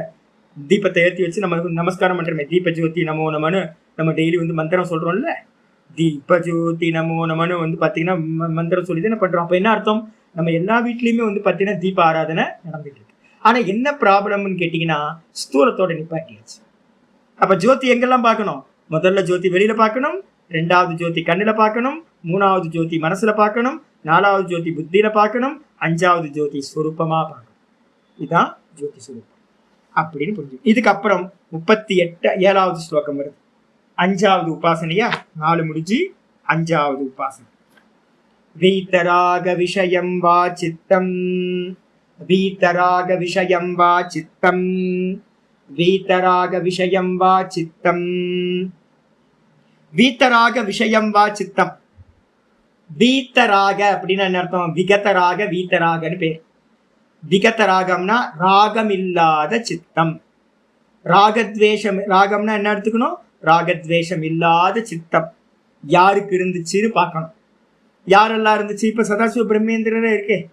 நம்ம வந்து பார்த்தீங்கன்னா சதாசிவ பிரம்மேந்திரர் ஜீவன் முக்தரா இருந்தார், அவருக்கு விருப்பு வெறுப்புலாம் எதுவுமே இல்லாம இருந்துச்சு. ரமண பகவான் இருந்தார். இது மாதிரி பெரிய மகான்கள் நிறைய பேர் வந்து பார்த்தீங்கன்னா ராகத்வேஷம் இல்லாம இருந்திருக்காங்க. அப்ப ராகத்வேஷம் இல்லாத சித்தத்தை வந்து பார்த்தீங்கன்னா அது மாதிரியான சித்தத்தை வந்து பார்த்தீங்கன்னா வீதராக சித்தத்தை விஷயமா கொண்டு அதை ஆப்ஜெக்டா வச்சுக்கிட்டு அப்ப என்ன பண்ணணும், ரமண பகவானோட சமாதிக்கு வாங்க, இல்லைன்னா ஜீவன் முக்தர்களோட சமாதிக்கு போங்க, நல்லா சுவாமியா வந்து அவங்கள நல்லா வந்து பிரார்த்தனை பண்ணிக்கிட்டு அவங்களோட ஏதாவது ஒரு இன்சிடென்ட் எடுத்து மனசுல கொண்டுட்டு வாங்க. மனசுல கொண்டுட்டு வந்து என்ன பண்ணணும், அவங்க வந்து பாத்தீங்கன்னா ஒரு ராகம் சம்பவிக்கிற இடத்துல அவங்களுக்கு ராகம் சம்பவிக்கல, துவேஷம் சம்பவிக்கிற இடத்துல அவங்களுக்கு துவேஷம் சம்பவிக்கல. அப்ப வந்து ரமண பகவான்ட்டு நான் சொன்னேன்ல, ஒருத்தர் அவரை பத்தி புக்கு எழுதினார். என்னன்னு கேட்டா அவரை பத்தி ஒய்ஃப் இருக்கு, சில்ட்ரன்ஸ் இருக்காங்க அப்படின்னு தப்பா எழுதினார் அவர் இஷ்டப்படி. ஒரு மலையாளி பகவான் வந்து பாத்தீங்கன்னா அதை வந்து ப்ரூஃப் ரீடிங் பண்ணி அவர் கொடுக்குறாரு. பிரிண்டிங் போற இடத்துல மேனேஜர் பார்த்து சொல்றாரு, என்ன சாமி இப்படி தப்பா எழுதியிருக்காரு அப்படின்னு. இது மட்டுமா தப்பு, இது மட்டுமா பொய், அவர் என்ன சாமி பொய்யா எழுதியிருக்காரு அப்படின்னா, ரமண பகவான் சொன்னாரா, அவர் எழுதுனது மட்டுமா பொய், மொத்த உலகமே பொய் தானப்பா அப்படின்னாரா. இப்ப என்ன அர்த்தம், அவருக்கு வந்து அபிமானமே இல்லை, தன்னை பத்தியே தப்பா எழுதி அதை தானே ப்ரூஃப் ரீடிங் பண்ற அளவுக்கு வந்து பாத்தீங்கன்னா ஒருத்தருக்கு எவ்வளவு அபிமானம் இல்லாம இருக்கணும். அதே நேரத்துல ஒரு இடத்துல வந்து பாத்தீங்கன்னா அந்த ஸ்லம் பீப்புள் எல்லாமே வந்து பாத்தீங்கன்னா பசங்கள்லாம் மலத்தையும் மூத்திரத்தையும் அவர் மேல அபிஷேகம் பண்றாங்க, எவ்வளோ அசிங்கமா திட்டி இருக்காங்க, எல்லாம் பண்ணியிருக்காங்க, கள்ள தூக்கி அடிச்சிருக்காங்க. அப்ப கூட வந்து ரியாக்ஷன் பண்ணாம இருந்தேன். ஒரு புத்தாவை எடுத்துக்கிட்டீங்கன்னா, புத்தா வந்து ஒரு வில்லேஜ் வழியா கிராஸ் பண்ணி போறாரு. கிராஸ் பண்ணி போகும்போது அந்த புத்தாவை நோக்கி என்ன பண்றாங்க, ஊர்ல இருக்கவங்க எல்லாம் திட்டுறாங்க, ரொம்ப அப்ப சொற்களால திட்டுறாங்க, நிறைய கள்ள தூக்கி அடிக்கிறாங்க, எல்லாம் பண்றாங்க. இவர் சிரிச்சுக்கிட்டே கிராஸ் பண்ணி போறாரு. போகும்போது ஒருத்தர் கேட்கிறாரு, பக்கத்துல அவரோட சிஷ்யர் கேட்கிறார், ஆனந்தா கேட்கிறாரு, சுவாமி நீங்க எதுவுமே ரியாக்ஷன் பண்ணவே இல்லையே, தடுக்கிறது கூட பண்ணலையே அப்படின்னு. அவர் சொல்றாரு, புத்தர் சொல்றாரு, நான் ஸ்வீகாரம் பண்ணாதானே என்னோடது, அவங்க கொடுத்தாங்க, அவங்க நிறைய கெட்ட வார்த்தையெல்லாம் கொடுத்தாங்க, நான் ஸ்வீகாரம் பண்ணல, அவங்க நிறைய கள்ள தூக்கி அடிச்சாங்க, நான் ஸ்வீகாரம் பண்ணல, நான் ஸ்வீகாரம் பண்ணாதானே ப்ராப்ளம், அப்ப நான் ஸ்வீகாரமே பண்ணலன்னு. யோசிச்சு பாருங்க எந்த அளவு சித்தம் வந்து அந்த துவேஷம் இல்லாம, யார் என்ன பண்ணினாலும் துவேஷம் இல்லாம. அப்ப ரமண பகவானா இருக்கட்டும், புத்தாவா இருக்கட்டும், இது மாதிரி பெரிய மகான்கள் நிறைய பேர் வந்திருக்காங்க. அப்ப அது மாதிரி மகான்களோட சித்தத்தை விஷயமா வச்சுக்கிட்டு, வீத்தராக விஷயம், வீத்தராகம்னா ராகமில்லாத துவேஷமில்லாத சித்தத்தை, ஞானிமார்களுடைய சித்தத்தை, சித்த புருஷர்களோட சித்தத்தை விஷயமா ஆப்ஜெக்டா வச்சுக்கிட்டு சித்தத்தை வந்து பார்த்தீங்கன்னா நம்ம தாரணை பண்ணோம், தியானம் பண்றோம் அப்படின்னா என்னாகும், பிரவருத்தி உற்பன்னா மனசக ஸ்திதி நிபந்தினி. அதை நல்ல சித்தத்தை பண்றோம். அப்ப வந்து யாராவது எங்கேயாவது, ஏன்னா நிறைய பேரை பார்க்குறேன் ரமண பகவானோட இதுல வந்து சமாதியில வந்து பார்த்தீங்கன்னா நிறைய பேர் இது பண்றாங்க. ஒரு சாமி பக்கத்துலேயே இருக்கார், அதுக்கு ஆப்போசிட்லேயே இருக்காரு ஒரு சாமி. இவங்க பைத்தியக்காரனுங்க, இவங்க கமிட்டு போவாங்க, பக்கத்துலேயே இருக்காரு. யார், நம்ம தான், நம்ம தலைவர் தான். என்ன வேதாந்தம் படிச்சா இவங்களுக்குலாம் ஒட்டுமொத்தமா வேதாந்தம் படிக்கவே தெரியல, உபாசனா காண்டத்தையே விட்டுட்டாங்க, வெறும் தத்துவமா படிச்சுட்டு போயிட்டாங்க. இதெல்லாம் வந்து பாத்தீங்கன்னா சாஸ்திரத்துல பெரியவங்க பிரிஸ்கிரைப் பண்றது. சித்தர்களோட சமாதியில போய் உட்கார்ந்து அவங்களுடைய சித்தத்தை, யாருக்கும் அது தெரியாது, சொல்லி கொடுக்கறதுக்கு ஆள் இல்லை. அவங்களோட சித்தம் எந்த விஷயத்துல என்ன, ஏதாவது ஒரு இன்சிடென்ட் எடுத்து வச்சுக்கிட்டு மனசுக்குள்ளாரே விசுவலைஸ் பண்ணி பார்க்கணும். அப்பா எப்படி இருந்திருக்காங்க, நான் சொன்ன மாதிரி ஒரு 2-3 எக்ஸாம்பிள் எடுத்து வச்சுக்கிட்டு அதை வந்து மனசுக்குள்ளார கொண்டு வந்து, சதாசிவ பிரமேந்திரர் ஒரு வாட்டி சமாதியில இருக்கும்போது காவிரி கரையில மூடிடுச்சு. அப்ப சதாசிவரை வந்து பாத்தீங்க அப்படின்னா என்ன பண்றாங்க, யாரோ மண் வெட்டி மூலமா அந்த மண்ணை அள்ளி போட்டுட்டு இருக்கான், மண் வெட்டினால வெட்டிட்டு இருக்கான், தும்முன்னு சத்தம் கேட்டுச்சு, பார்த்தா ரத்தமா வருது. ஐயோ யாரோ உட்கார்ந்துருக்காங்கன்னு தோண்டி பார்த்தா இவர் உட்கார்ந்துருக்காரு. யாரு, சதாசிவ பிரமேந்திரர் உட்கார்ந்துருக்காரு. ஐயோ சாமி மன்னிச்சிருங்க சாமின்னா அவரு சமாதி கலைஞ்சு அது பாட்டுக்கு எழுந்து அப்படியே போற, எந்த ரியாக்ஷனுமே இல்லை. அப்ப என்ன அர்த்தம்னு கேட்டீங்கன்னா ஒண்ணுமே தெரியல. ஒரு சுல்தான் வந்து பாத்தீங்கன்னா சுவாமியோட கையை வந்து வெட்டுறான், சதாசிவ பிரமேந்திரோட கையை வந்து ஒருத்தன் வெட்டிடுறான், தனியா வெட்டிடுறான், கை தனியா வந்துருது. வந்ததுக்கு பிறகு வந்து பாத்தீங்கன்னா இவரு ஏன்னா நியூடா இருக்கார், ஏன்னா நியூடா இருக்கான் அந்த ஆளு அப்படின்ட்டு வந்து பாத்தீங்கன்னா கையை வெட்டிருந்தோன்னா இவர் பாட்டுக்கு வந்து பாத்தீங்கன்னா எந்த ரியாக்ஷனும் இல்லாம வந்து பாத்தீங்கன்னா அப்படியே போறாரு. இவங்க பின்னாடியே போய் கையை கொடுக்குறாங்க, ஐயோ சாமி கையை வெட்டிட்டேன்னு, கையை எடுத்து ஒட்ட வச்சுட்டு அது பாட்டுக்கு போகுது. அப்ப என்ன அர்த்தம்னு கேட்டீங்கன்னா, நீங்க என்ன அபகாரம் பண்ணினாலும் துவேஷமும் இல்லை, என்ன ஸ்துதி பண்ணாலும் ராகமும் இல்லை, பிடிச்சவங்க இல்லை பிடிக்காதவங்க இல்லை, ஒண்ணும் இல்லை. இது மாதிரி பரிசுத்தியா இருக்கிறவங்களோட சித்தத்தை ஏதாவது ஒரு இன்சிடென்ட் எடுத்து வச்சுக்கிட்டு அவங்களுடைய சமாதியில இருந்துகிட்டு நீங்க வந்து தியானம் பண்றீங்க அவங்கள அப்படின்னா, அப்ப என்ன ஆகும், உங்களுடைய சித்தமும் கூட அவங்களோட சித்தம் மாதிரியே ராகத்வேஷம் இல்லாததாக ஆகிவிடும். அதனால உங்களுக்கு மனசு வந்து பாத்தீங்கன்னா ஒரு ஏகாகிர சித்தத்தை அடையும். அதனால எங்கேயும் போய் இவங்க ஜோதியை வழிபடுறாங்கன்னு திட்டிடக்கூடாது. எங்கேயும் போய் அவங்க சமாதியில போய் சும்மா உட்கார்ந்துருக்காங்கன்னு சொல்லக்கூடாது. ஏன்னா என்னோட ஒருத்தர் என் பக்கத்துல என் சுவாமி இருக்கார், உங்க ஃப்ரெண்டு தான், வயசானவர், நிறைய விவேகானந்தர்கிட்ட இருந்து வந்தவர். இருந்தாலும் வந்து பார்த்தீங்க அப்படின்னா ரமணாசிரமத்துக்குள்ள கிராஸ் பண்ணும் போதெல்லாம் பைத்தியக்காரங்க அப்படியே சொல்லுவார், பைத்தியக்காரங்க பாரு எல்லாம் போய் உட்காந்துட்டு எதையோ வந்து பார்த்தீங்கன்னா சமாதியை சுற்றி உட்காந்துட்டு போறாங்க அப்படின்னு. மலையை சுத்துங்க சுவாமி அப்படின்னு சொன்னா இவர் டெய்லி வாக்கிங் போவார் காலையிலும் சாயந்தரமும். நான் பலமுறை தலையில அடிச்சுப்பேன், சுவாமி இந்த மலையை வந்து பாதி தூரம் சுத்துறீங்கல்ல, உடம்புக்காக சுத்துறீங்க, சுகர் இருக்குன்னு, நீங்க அதை அப்படியே வந்து பாத்தீங்கன்னா போயிட்டு பாதி தூரம் போயிட்டு 7 கிலோமீட்டர் போயிட்டு ரிட்டர்ன் இப்படி வராம அப்படியே ஒரு ரவுண்டு வந்தீங்கன்னா ஒரு கிரிவலம் ஆயிருமே சாமி. ஆனா பைத்தியக்காரங்க இந்த மலையை போய் சுத்திட்டு இருக்காங்க சாமின்னு சொல்லிட்டு அப்படின்னு. அடப்பாவி, நாஸ்திகவாதி எப்படி பேசுறோம்னா அதே மாதிரி வேதாந்தியும் பேசினா வேதாந்தம் படிச்சுட்டு என்ன பண்ணுவீங்க? ஜோதியா மலையில வந்து பாத்தீங்கன்னா ஒரு விளக்கை ஏற்றி வச்சுட்டு கும்பிட்டு இருக்காங்க அப்படின்னா, அடப்பாவி மனுஷா, ஜோதி உபாசனை வந்து பாத்தீங்கன்னா எவ்வளவு உத்கிருஷ்டமானது. அப்போ எவ்வித காரணத்தை கொண்டு இதெல்லாம் கிரிட்டிசைஸ் பண்ணவே பண்ணாதீங்க. ஸ்தூலத்துல இருந்து அடுத்தடுத்த லெவலுக்கு போகணும், போயிட்டு இருப்பாங்க, நமக்கு தெரியாது. ஆரம்பிக்கிறது ஸ்தூலம் தான், ஜோதி வெளியில தான் வைக்கணும் முதல்ல. அதே மாதிரி புரியுதோ புரியலையோ ஒரு ஜீவன் முக்தரோட சமாதியில போய் உட்கார்ந்து பக்தியோட பாவனையோட பிரார்த்தனை பண்றால இது ஸ்தூலம், ஆரம்பிக்கிட்டோம். அப்படி மெதுவா மெதுவா மெதுவா ப்ராக்ரஸ் பகவான் வந்து புத்தி கொடுத்துருவார். மெதுவா மெதுவா சித்தத்தை தாரணம் பண்ற சாமர்த்தியம் அவங்களுக்கு உண்டாகும். அதனால எந்த இடத்திலும் கிரிட்டிசைஸ் பண்ணாதீங்க. டீக்காக்கு வந்துருங்க. டீக்கால சொல்ற சுகாதீனாம் எத்து வீதராகம் சித்தம். சுகாதீனா யாரு? சுகர்லாம் இருந்தார்ல, சுகர் வந்து பார்த்தீங்கன்னா எப்படி சுவாமி இருந்தார் அப்படின்னா, ஐயோ அது பரபிரம்ம சொரூபமாவே இருந்துச்சு. வியாசரோட புத்திரர் சுகர். சுகர்னா யாரு? வியாசரோட புத்திரர். அது பாட்டுக்கு தேமேன்னு போச்சான். ஒரு முறை என்ன பண்ணிருக்கு அப்படின்னு கேட்டீங்கன்னா, அந்த பரபிரம்ம சொரூபம் அப்படியே போயிட்டே இருந்திருக்கு. நியூடு தான், எந்த வஸ்திரமும் இல்லை, நிர்வாணமா தான் வந்து பார்த்தீங்கன்னா இருந்திருக்கு. அது பாட்டுக்கு நிர்வாணமா போயிட்டு இருந்திருக்கு. ஒரு பாண்டில் வந்து பார்த்தீங்கன்னா ஸ்திரீகள்லாம் நதியில குளிச்சுக்கிட்டு இருக்காங்க. அவங்க பாட்டு குளிச்சுக்கிட்டே இருக்காங்க. அவங்களும் வந்து பார்த்தீங்கன்னா இந்த ஜீவன் நடந்து போகுதே அப்படின்னு எதுவும் கூச்சப்படலை, நாச்சப்படலை, எதுவும் இல்லை, வெக்கம்லாம் எதுவும் இல்லாமல் இருந்தாங்க. பின்னாடியே இவங்க அப்பா வந்து பையனை தேடிட்டு வராரு வியாசர். வியாசர் வரும்போது வியாசர் வந்து வஸ்திரம்லாம் போட்டிருக்காரு எல்லாம். இவங்க வியாசர் வரும்போது எல்லாம் எடுத்து தன்னோட துணியெல்லாம் எடுத்து மறைச்சிக்கிட்டாங்களா பெண்கள்லாம். இவருக்கு ஒரே கோபம் வந்துச்சான். என் பையன் முன்னாடி போறான், என் பையன் வந்து வாலிபனா இருக்கான், அந்த வாலிபனா இருக்கிறவன் நியூடா போயிட்டு இருக்கான், அவன் போகும்போது உங்களுக்கு வந்து கூச்சம் இல்லை, நாச்சம் இல்லை, வஸ்திரத்தை எடுத்து போத்திக்காம இருக்கீங்க. இப்ப நான் வந்து வயசானவன், நான் போறேன், நான் ட்ரெஸ் எல்லாம் போட்டிருக்கேன், என்னை பார்த்து நீங்க வந்து பாத்தீங்கன்னா வெக்கப்படுறீங்களா அப்படின்னு சொல்லும் போது வந்து பாத்தீங்கன்னா அப்ப என்ன அர்த்தம்னு கேட்டீங்கன்னா, விகாரமே இல்லாத ஆள் யாரு? மனசுக்குள்ளார இது பெண்ணு இது ஆணு அப்படின்ற விகாரமோ காமமோ குரோதமோ எதுவுமே இல்லாம பரபிரம்ம சுரூபமா தான் சுகமுனிவர் இருந்திருக்கார். அப்ப அவரை பார்த்து விகல்பமே வந்து பாத்தீங்கன்னா உண்டாகவே மாட்டேங்குது ஸ்திரீகளுக்கு. அதே நேரத்துல இவருக்குள்ளார வியாசர் அவங்க அப்பாவுக்கு வந்து பாத்தீங்கன்னா இன்னும் அது போகல, அதனால உங்களை பார்த்தோன்னே எங்களுக்கு வந்து கூச்சம் வந்துருச்சுன்றாங்க. அப்ப இவர்கிட்ட இன்னும் விகல்பம் இருந்திருக்கு அப்படின்னு அங்க சொல்லுது. அதனால ஆச்சாரியர் இங்க சொல்றாரு சுகாதீனாம். சுகர் முதலிய மகரிஷிகள்லாம் பெரிய பிரம்ம வித்துக்கள்லாம் இருந்திருக்காங்க, பிரம்மஸ்வரூபமா இருந்திருக்காங்க. அவர்களுடைய எத்து வீதராகம் சித்தம், அவர்களிடத்துல எந்த ராகத்வேஷம் இல்லாத சித்தம் இருந்துச்சோ தஸ்ய தியானாத், அதை தியானம் பண்றது மூலமா.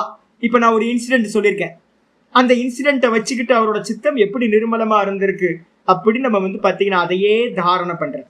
அப்படி தாரணம் பண்றது மூலமா யோகின சித்தம் நிராகம், யோகிகளோட சித்தமானது ராகம் இல்லாததாக, நீராகம் ராகம் இல்லாததாக சத்து இருந்து கொண்டு ஏகாகிரதாம் லபத இத்தியர்த்தக, ஏகாகிரத தன்மையை அடைகின்றது. அப்ப என்ன பண்ணலாம்? நல்ல சித்த புருஷர்களுடைய ராகம் இல்லாதவர்களுடைய சித்தத்தை தியானம் செய்தல், நமக்கும் அவங்கள்ட்ட என்ன சித்தம் இருந்துச்சோ அது கிடைக்கும். குருவை உபாசிக்கிறதுன்னு ஒண்ணு இருக்கு, குரு உபாசனம் சௌச்சம் ஆத்ம வினிகிரகம் அப்படின்னு 13வது சாப்டர்ல ஆச்சாரியர் வந்து பாத்தீங்கன்னா சொல்றார். யாருக்கெல்லாம் ஆத்ம ஞானத்துக்குள்ளார பிரவேசம் பண்ணணுமோ அவங்கெல்லாம் குரு உபாசனம் பண்ணணும். ஏன் குரு உபாசனம் பண்ணணும்? குருநாதர்கிட்ட ராகத்வேஷம் இருக்காது. அந்த ராகத்வேஷம் இல்லாத சித்தத்தை வந்து பாத்தீங்கன்னா அந்தந்த க்ஷணத்துல இருப்பாங்க குருநாதர்கள். வாஸ்தவத்துல வந்து எந்த கால்குலேஷனும் உள்ள இருக்காது, நிர்மலமா இருப்பாங்க. அவங்கள தியானம் பண்றது மூலமா குருநாதர்கிட்ட என்ன குணங்கள் இருக்கோ அது எல்லாம் அப்படியே டிரான்ஸ்ஃபர்மேஷன் ஆயிடும். அதனாலதான் வந்து பாத்தீங்கன்னா சித்த புருஷர்களா இருக்கட்டும் யாரை வேணாலும் நம்ம புரிஞ்சு பண்ணணும், ரொம்ப கேர்ஃபுல்லா இருக்கணுங்க. ஏன்னு கேட்டீங்கன்னா இங்க திருவண்ணாமலையில ஒரு ஆள் இருக்கான், யமலிங்கத்தை கிராஸ் பண்ணும்போது ஒரு சமாதி ஒன்று. அவங்க ஃபேமிலி வந்து பார்த்தீங்கன்னா அந்த அந்த ஆள் வந்து பார்த்தீங்க அப்படின்னா போகிறவங்க வரவங்கள்ட்ட எல்லாம் கொள்ளையடிச்சவன். ஒரு காலத்தில் திருவண்ணாமலை வந்து பார்த்தீங்கன்னா இவ்வளோலாம் க்ரௌட்லாம் இல்லை. அப்போ வந்து பார்த்தீங்கன்னா போகிற வர பெண்கள்கிட்ட எல்லாம் தாலியை எடுக்கிறது தான் வேலை. அவனுக்கு கம்மல் மூக்குத்தி கம்மல்லாம் எல்லாத்தையும் அறுத்து விட்டுருவான். வழிபறி கொலை. அவன் செத்து போயிட்டான். ஒரு மர்டர் பண்ணிட்டாங்க. மர்டர் பண்ணோன்னா அவங்க பணம் நிறைய இருந்துச்சு, கொள்ளையடிச்ச பணம். அவங்க என்ன பண்ணிட்டாங்க, ரோட்டு ஓரத்தில் வந்து பார்த்தீங்கன்னா அவனுக்குன்னு ஒரு சுடுகாட்டில் ஒரு சமாதி கட்டிட்டாங்க சின்னதாக. அவங்க ஃபேமிலியில் இருக்கிறவங்க எவனோ ஒருத்தன் வந்து பார்த்தீங்கன்னா பௌர்ணமி அன்னைக்கு தீபம் போட்டான். தீபம் போட்டோன்னு சுற்றி இருக்கிற அந்த மக்கள் இருக்குல்ல, ஆட்டு மந்தை தானே, நம்ம மக்களுக்கு யாருன்னு தெரியாது இல்லை. என்ன பண்ணுச்சுன்னா ஒருத்தர் அவங்க ஃபேமிலியில் இருக்கிறவங்க தீபம் போட்டால் கொள்ளைக்காரனுக்கு ஏதோ ஒன்று அவன் பணத்தை சேகரித்து வச்சுட்டு போனதுனால பப்ளிக் என்ன பண்ணுச்சுன்னா ஒருத்தன் வந்து விலைக்கு போட்டான். அப்புறம் இன்னொருத்தன் அவனை பார்த்து கடைசியில் வந்து சித்தபுருஷன் மாதிரி அவனை வந்து பார்த்தீங்கன்னா தீபம் ஏற்ற ஆரம்பிச்சிட்டான். ஸோ இந்த மக்களுக்கு வந்து பார்த்தீங்கன்னா என்ன பண்ணுறதுனே தெரியல. அதனால வந்து பார்த்தீங்கன்னா கேர்ஃபுல்லாக இருக்கணும். யார் சித்த புருஷன் யார் செத்த புருஷன்றது தெரியணும். செத்த புருஷனெல்லாம் வந்து பார்த்தீங்கன்னா சித்த புருஷன் ஆக்கிடக்கூடாது. பைத்தியத்தெல்லாம் சித்தர் ஆக்கிடுறது. திருவண்ணாமலையில் நடக்கிற கொடூரம் வந்து பார்த்தீங்கன்னா வேற எங்கேயுமே நடக்காது. இங்கெல்லாம் அப்நார்மலாக இருந்தால் சித்தர், எல்லாம் அப்நார்மல். நீங்கள் எதை வேணாலும் பண்ணலாம் இங்கே சித்தராக இருந்துக்கிட்டு. அதெல்லாம் இல்லை. ராகத்வேஷம் அதனால்தான் முக்கியமானது. வீத்தராக விஷயம் வாட்சித்தான். சித்த புருஷர்களாக இருக்கணும். பைத்தியமாக இருக்கிறதெல்லாம் வந்து உபாசனை பண்ணீங்கன்னா பைத்தியமாயிடுவீங்க. ஏன்னு கேட்டால் யத்பாவம் தத்பவதி. என்ன ஆகும், பைத்தியத்தை சிந்தனை பண்ணீங்கன்னா நீங்கள் பைத்தியமாயிடுவீங்க. திருடனை சிந்தனை பண்ணீங்கன்னா திருடன் ஆயிடுவீங்க. அதே மாதிரி வீத்தராகம், ராகம் இல்லாத ஆட்களை சிந்தனை பண்ணால் ராகம் இல்லாமல் நம்மளோட மனசும் ஏகாகிர பதத்தை அடைகின்றது அப்படின்னு சொல்லியாச்சு. இதோட போதும். நாளைக்கு மீதியை நம்ம பார்க்கலாம். ஓம் பூர்ணமத பூர்ணமிதம் பூர்ணாத் பூர்ணமுதச்யதே பூர்ணஸ்ய பூர்ணமாதாய பூர்ணமேவாவசிஷ்யதே. ஓம் சாந்தி சாந்தி சாந்தி. ஹரி ஓம். ஸ்ரீ குருபியோ நமஹ. ஹரி ஓம். நம்ம என்ன பண்ணணும், உபாசனையில ஸ்தூலத்துல இருந்து டியூன் பண்ணி சூக்ஷ்மத்துக்கு அடுத்தடுத்த லெவலுக்கு கொண்டு போகும். அதான் பண்ணணும். முடிய ஒரு வித கிரிட்டிசைஸ் பண்ணக்கூடாது. ஏன்னா எல்லாம் வேதம் மூலம், வேதத்தை பேஸ் பண்ணி சாஸ்திரங்களை பேஸ் பண்ணி தான் ஆச்சாரியார் எல்லாம் பண்ணியிருக்காங்க. பெரியவங்க வந்து அதெல்லாம் ஃபாலோ பண்ணியிருக்காங்க. நம்ம சூக்ஷ்மத்தை விட்டுட்டோம், ஸ்தூலத்தில் நின்றுட்டோம். அதுதான் பண்ண முடியும். எல்லாம் தப்பு அப்படின்னு வந்து பார்த்தீங்கன்னா கிரிட்டிசைஸ் பண்ணக்கூடாது. வேதாந்தம் வந்துட்டேன் எல்லாம் தப்பு அப்படின்னா அதெல்லாம் இல்லை. எல்லாம் சரி. பரிகர்மால வந்து பார்த்தீங்கன்னா சுத்தி கர்மால வந்து பார்த்தீங்கன்னா இதெல்லாம் சுத்தி கர்மாக்குள்ளார வராது. அதனால யாரையும் கிரிட்டிசைஸ் பண்ணாது. அறிவு அறிவு.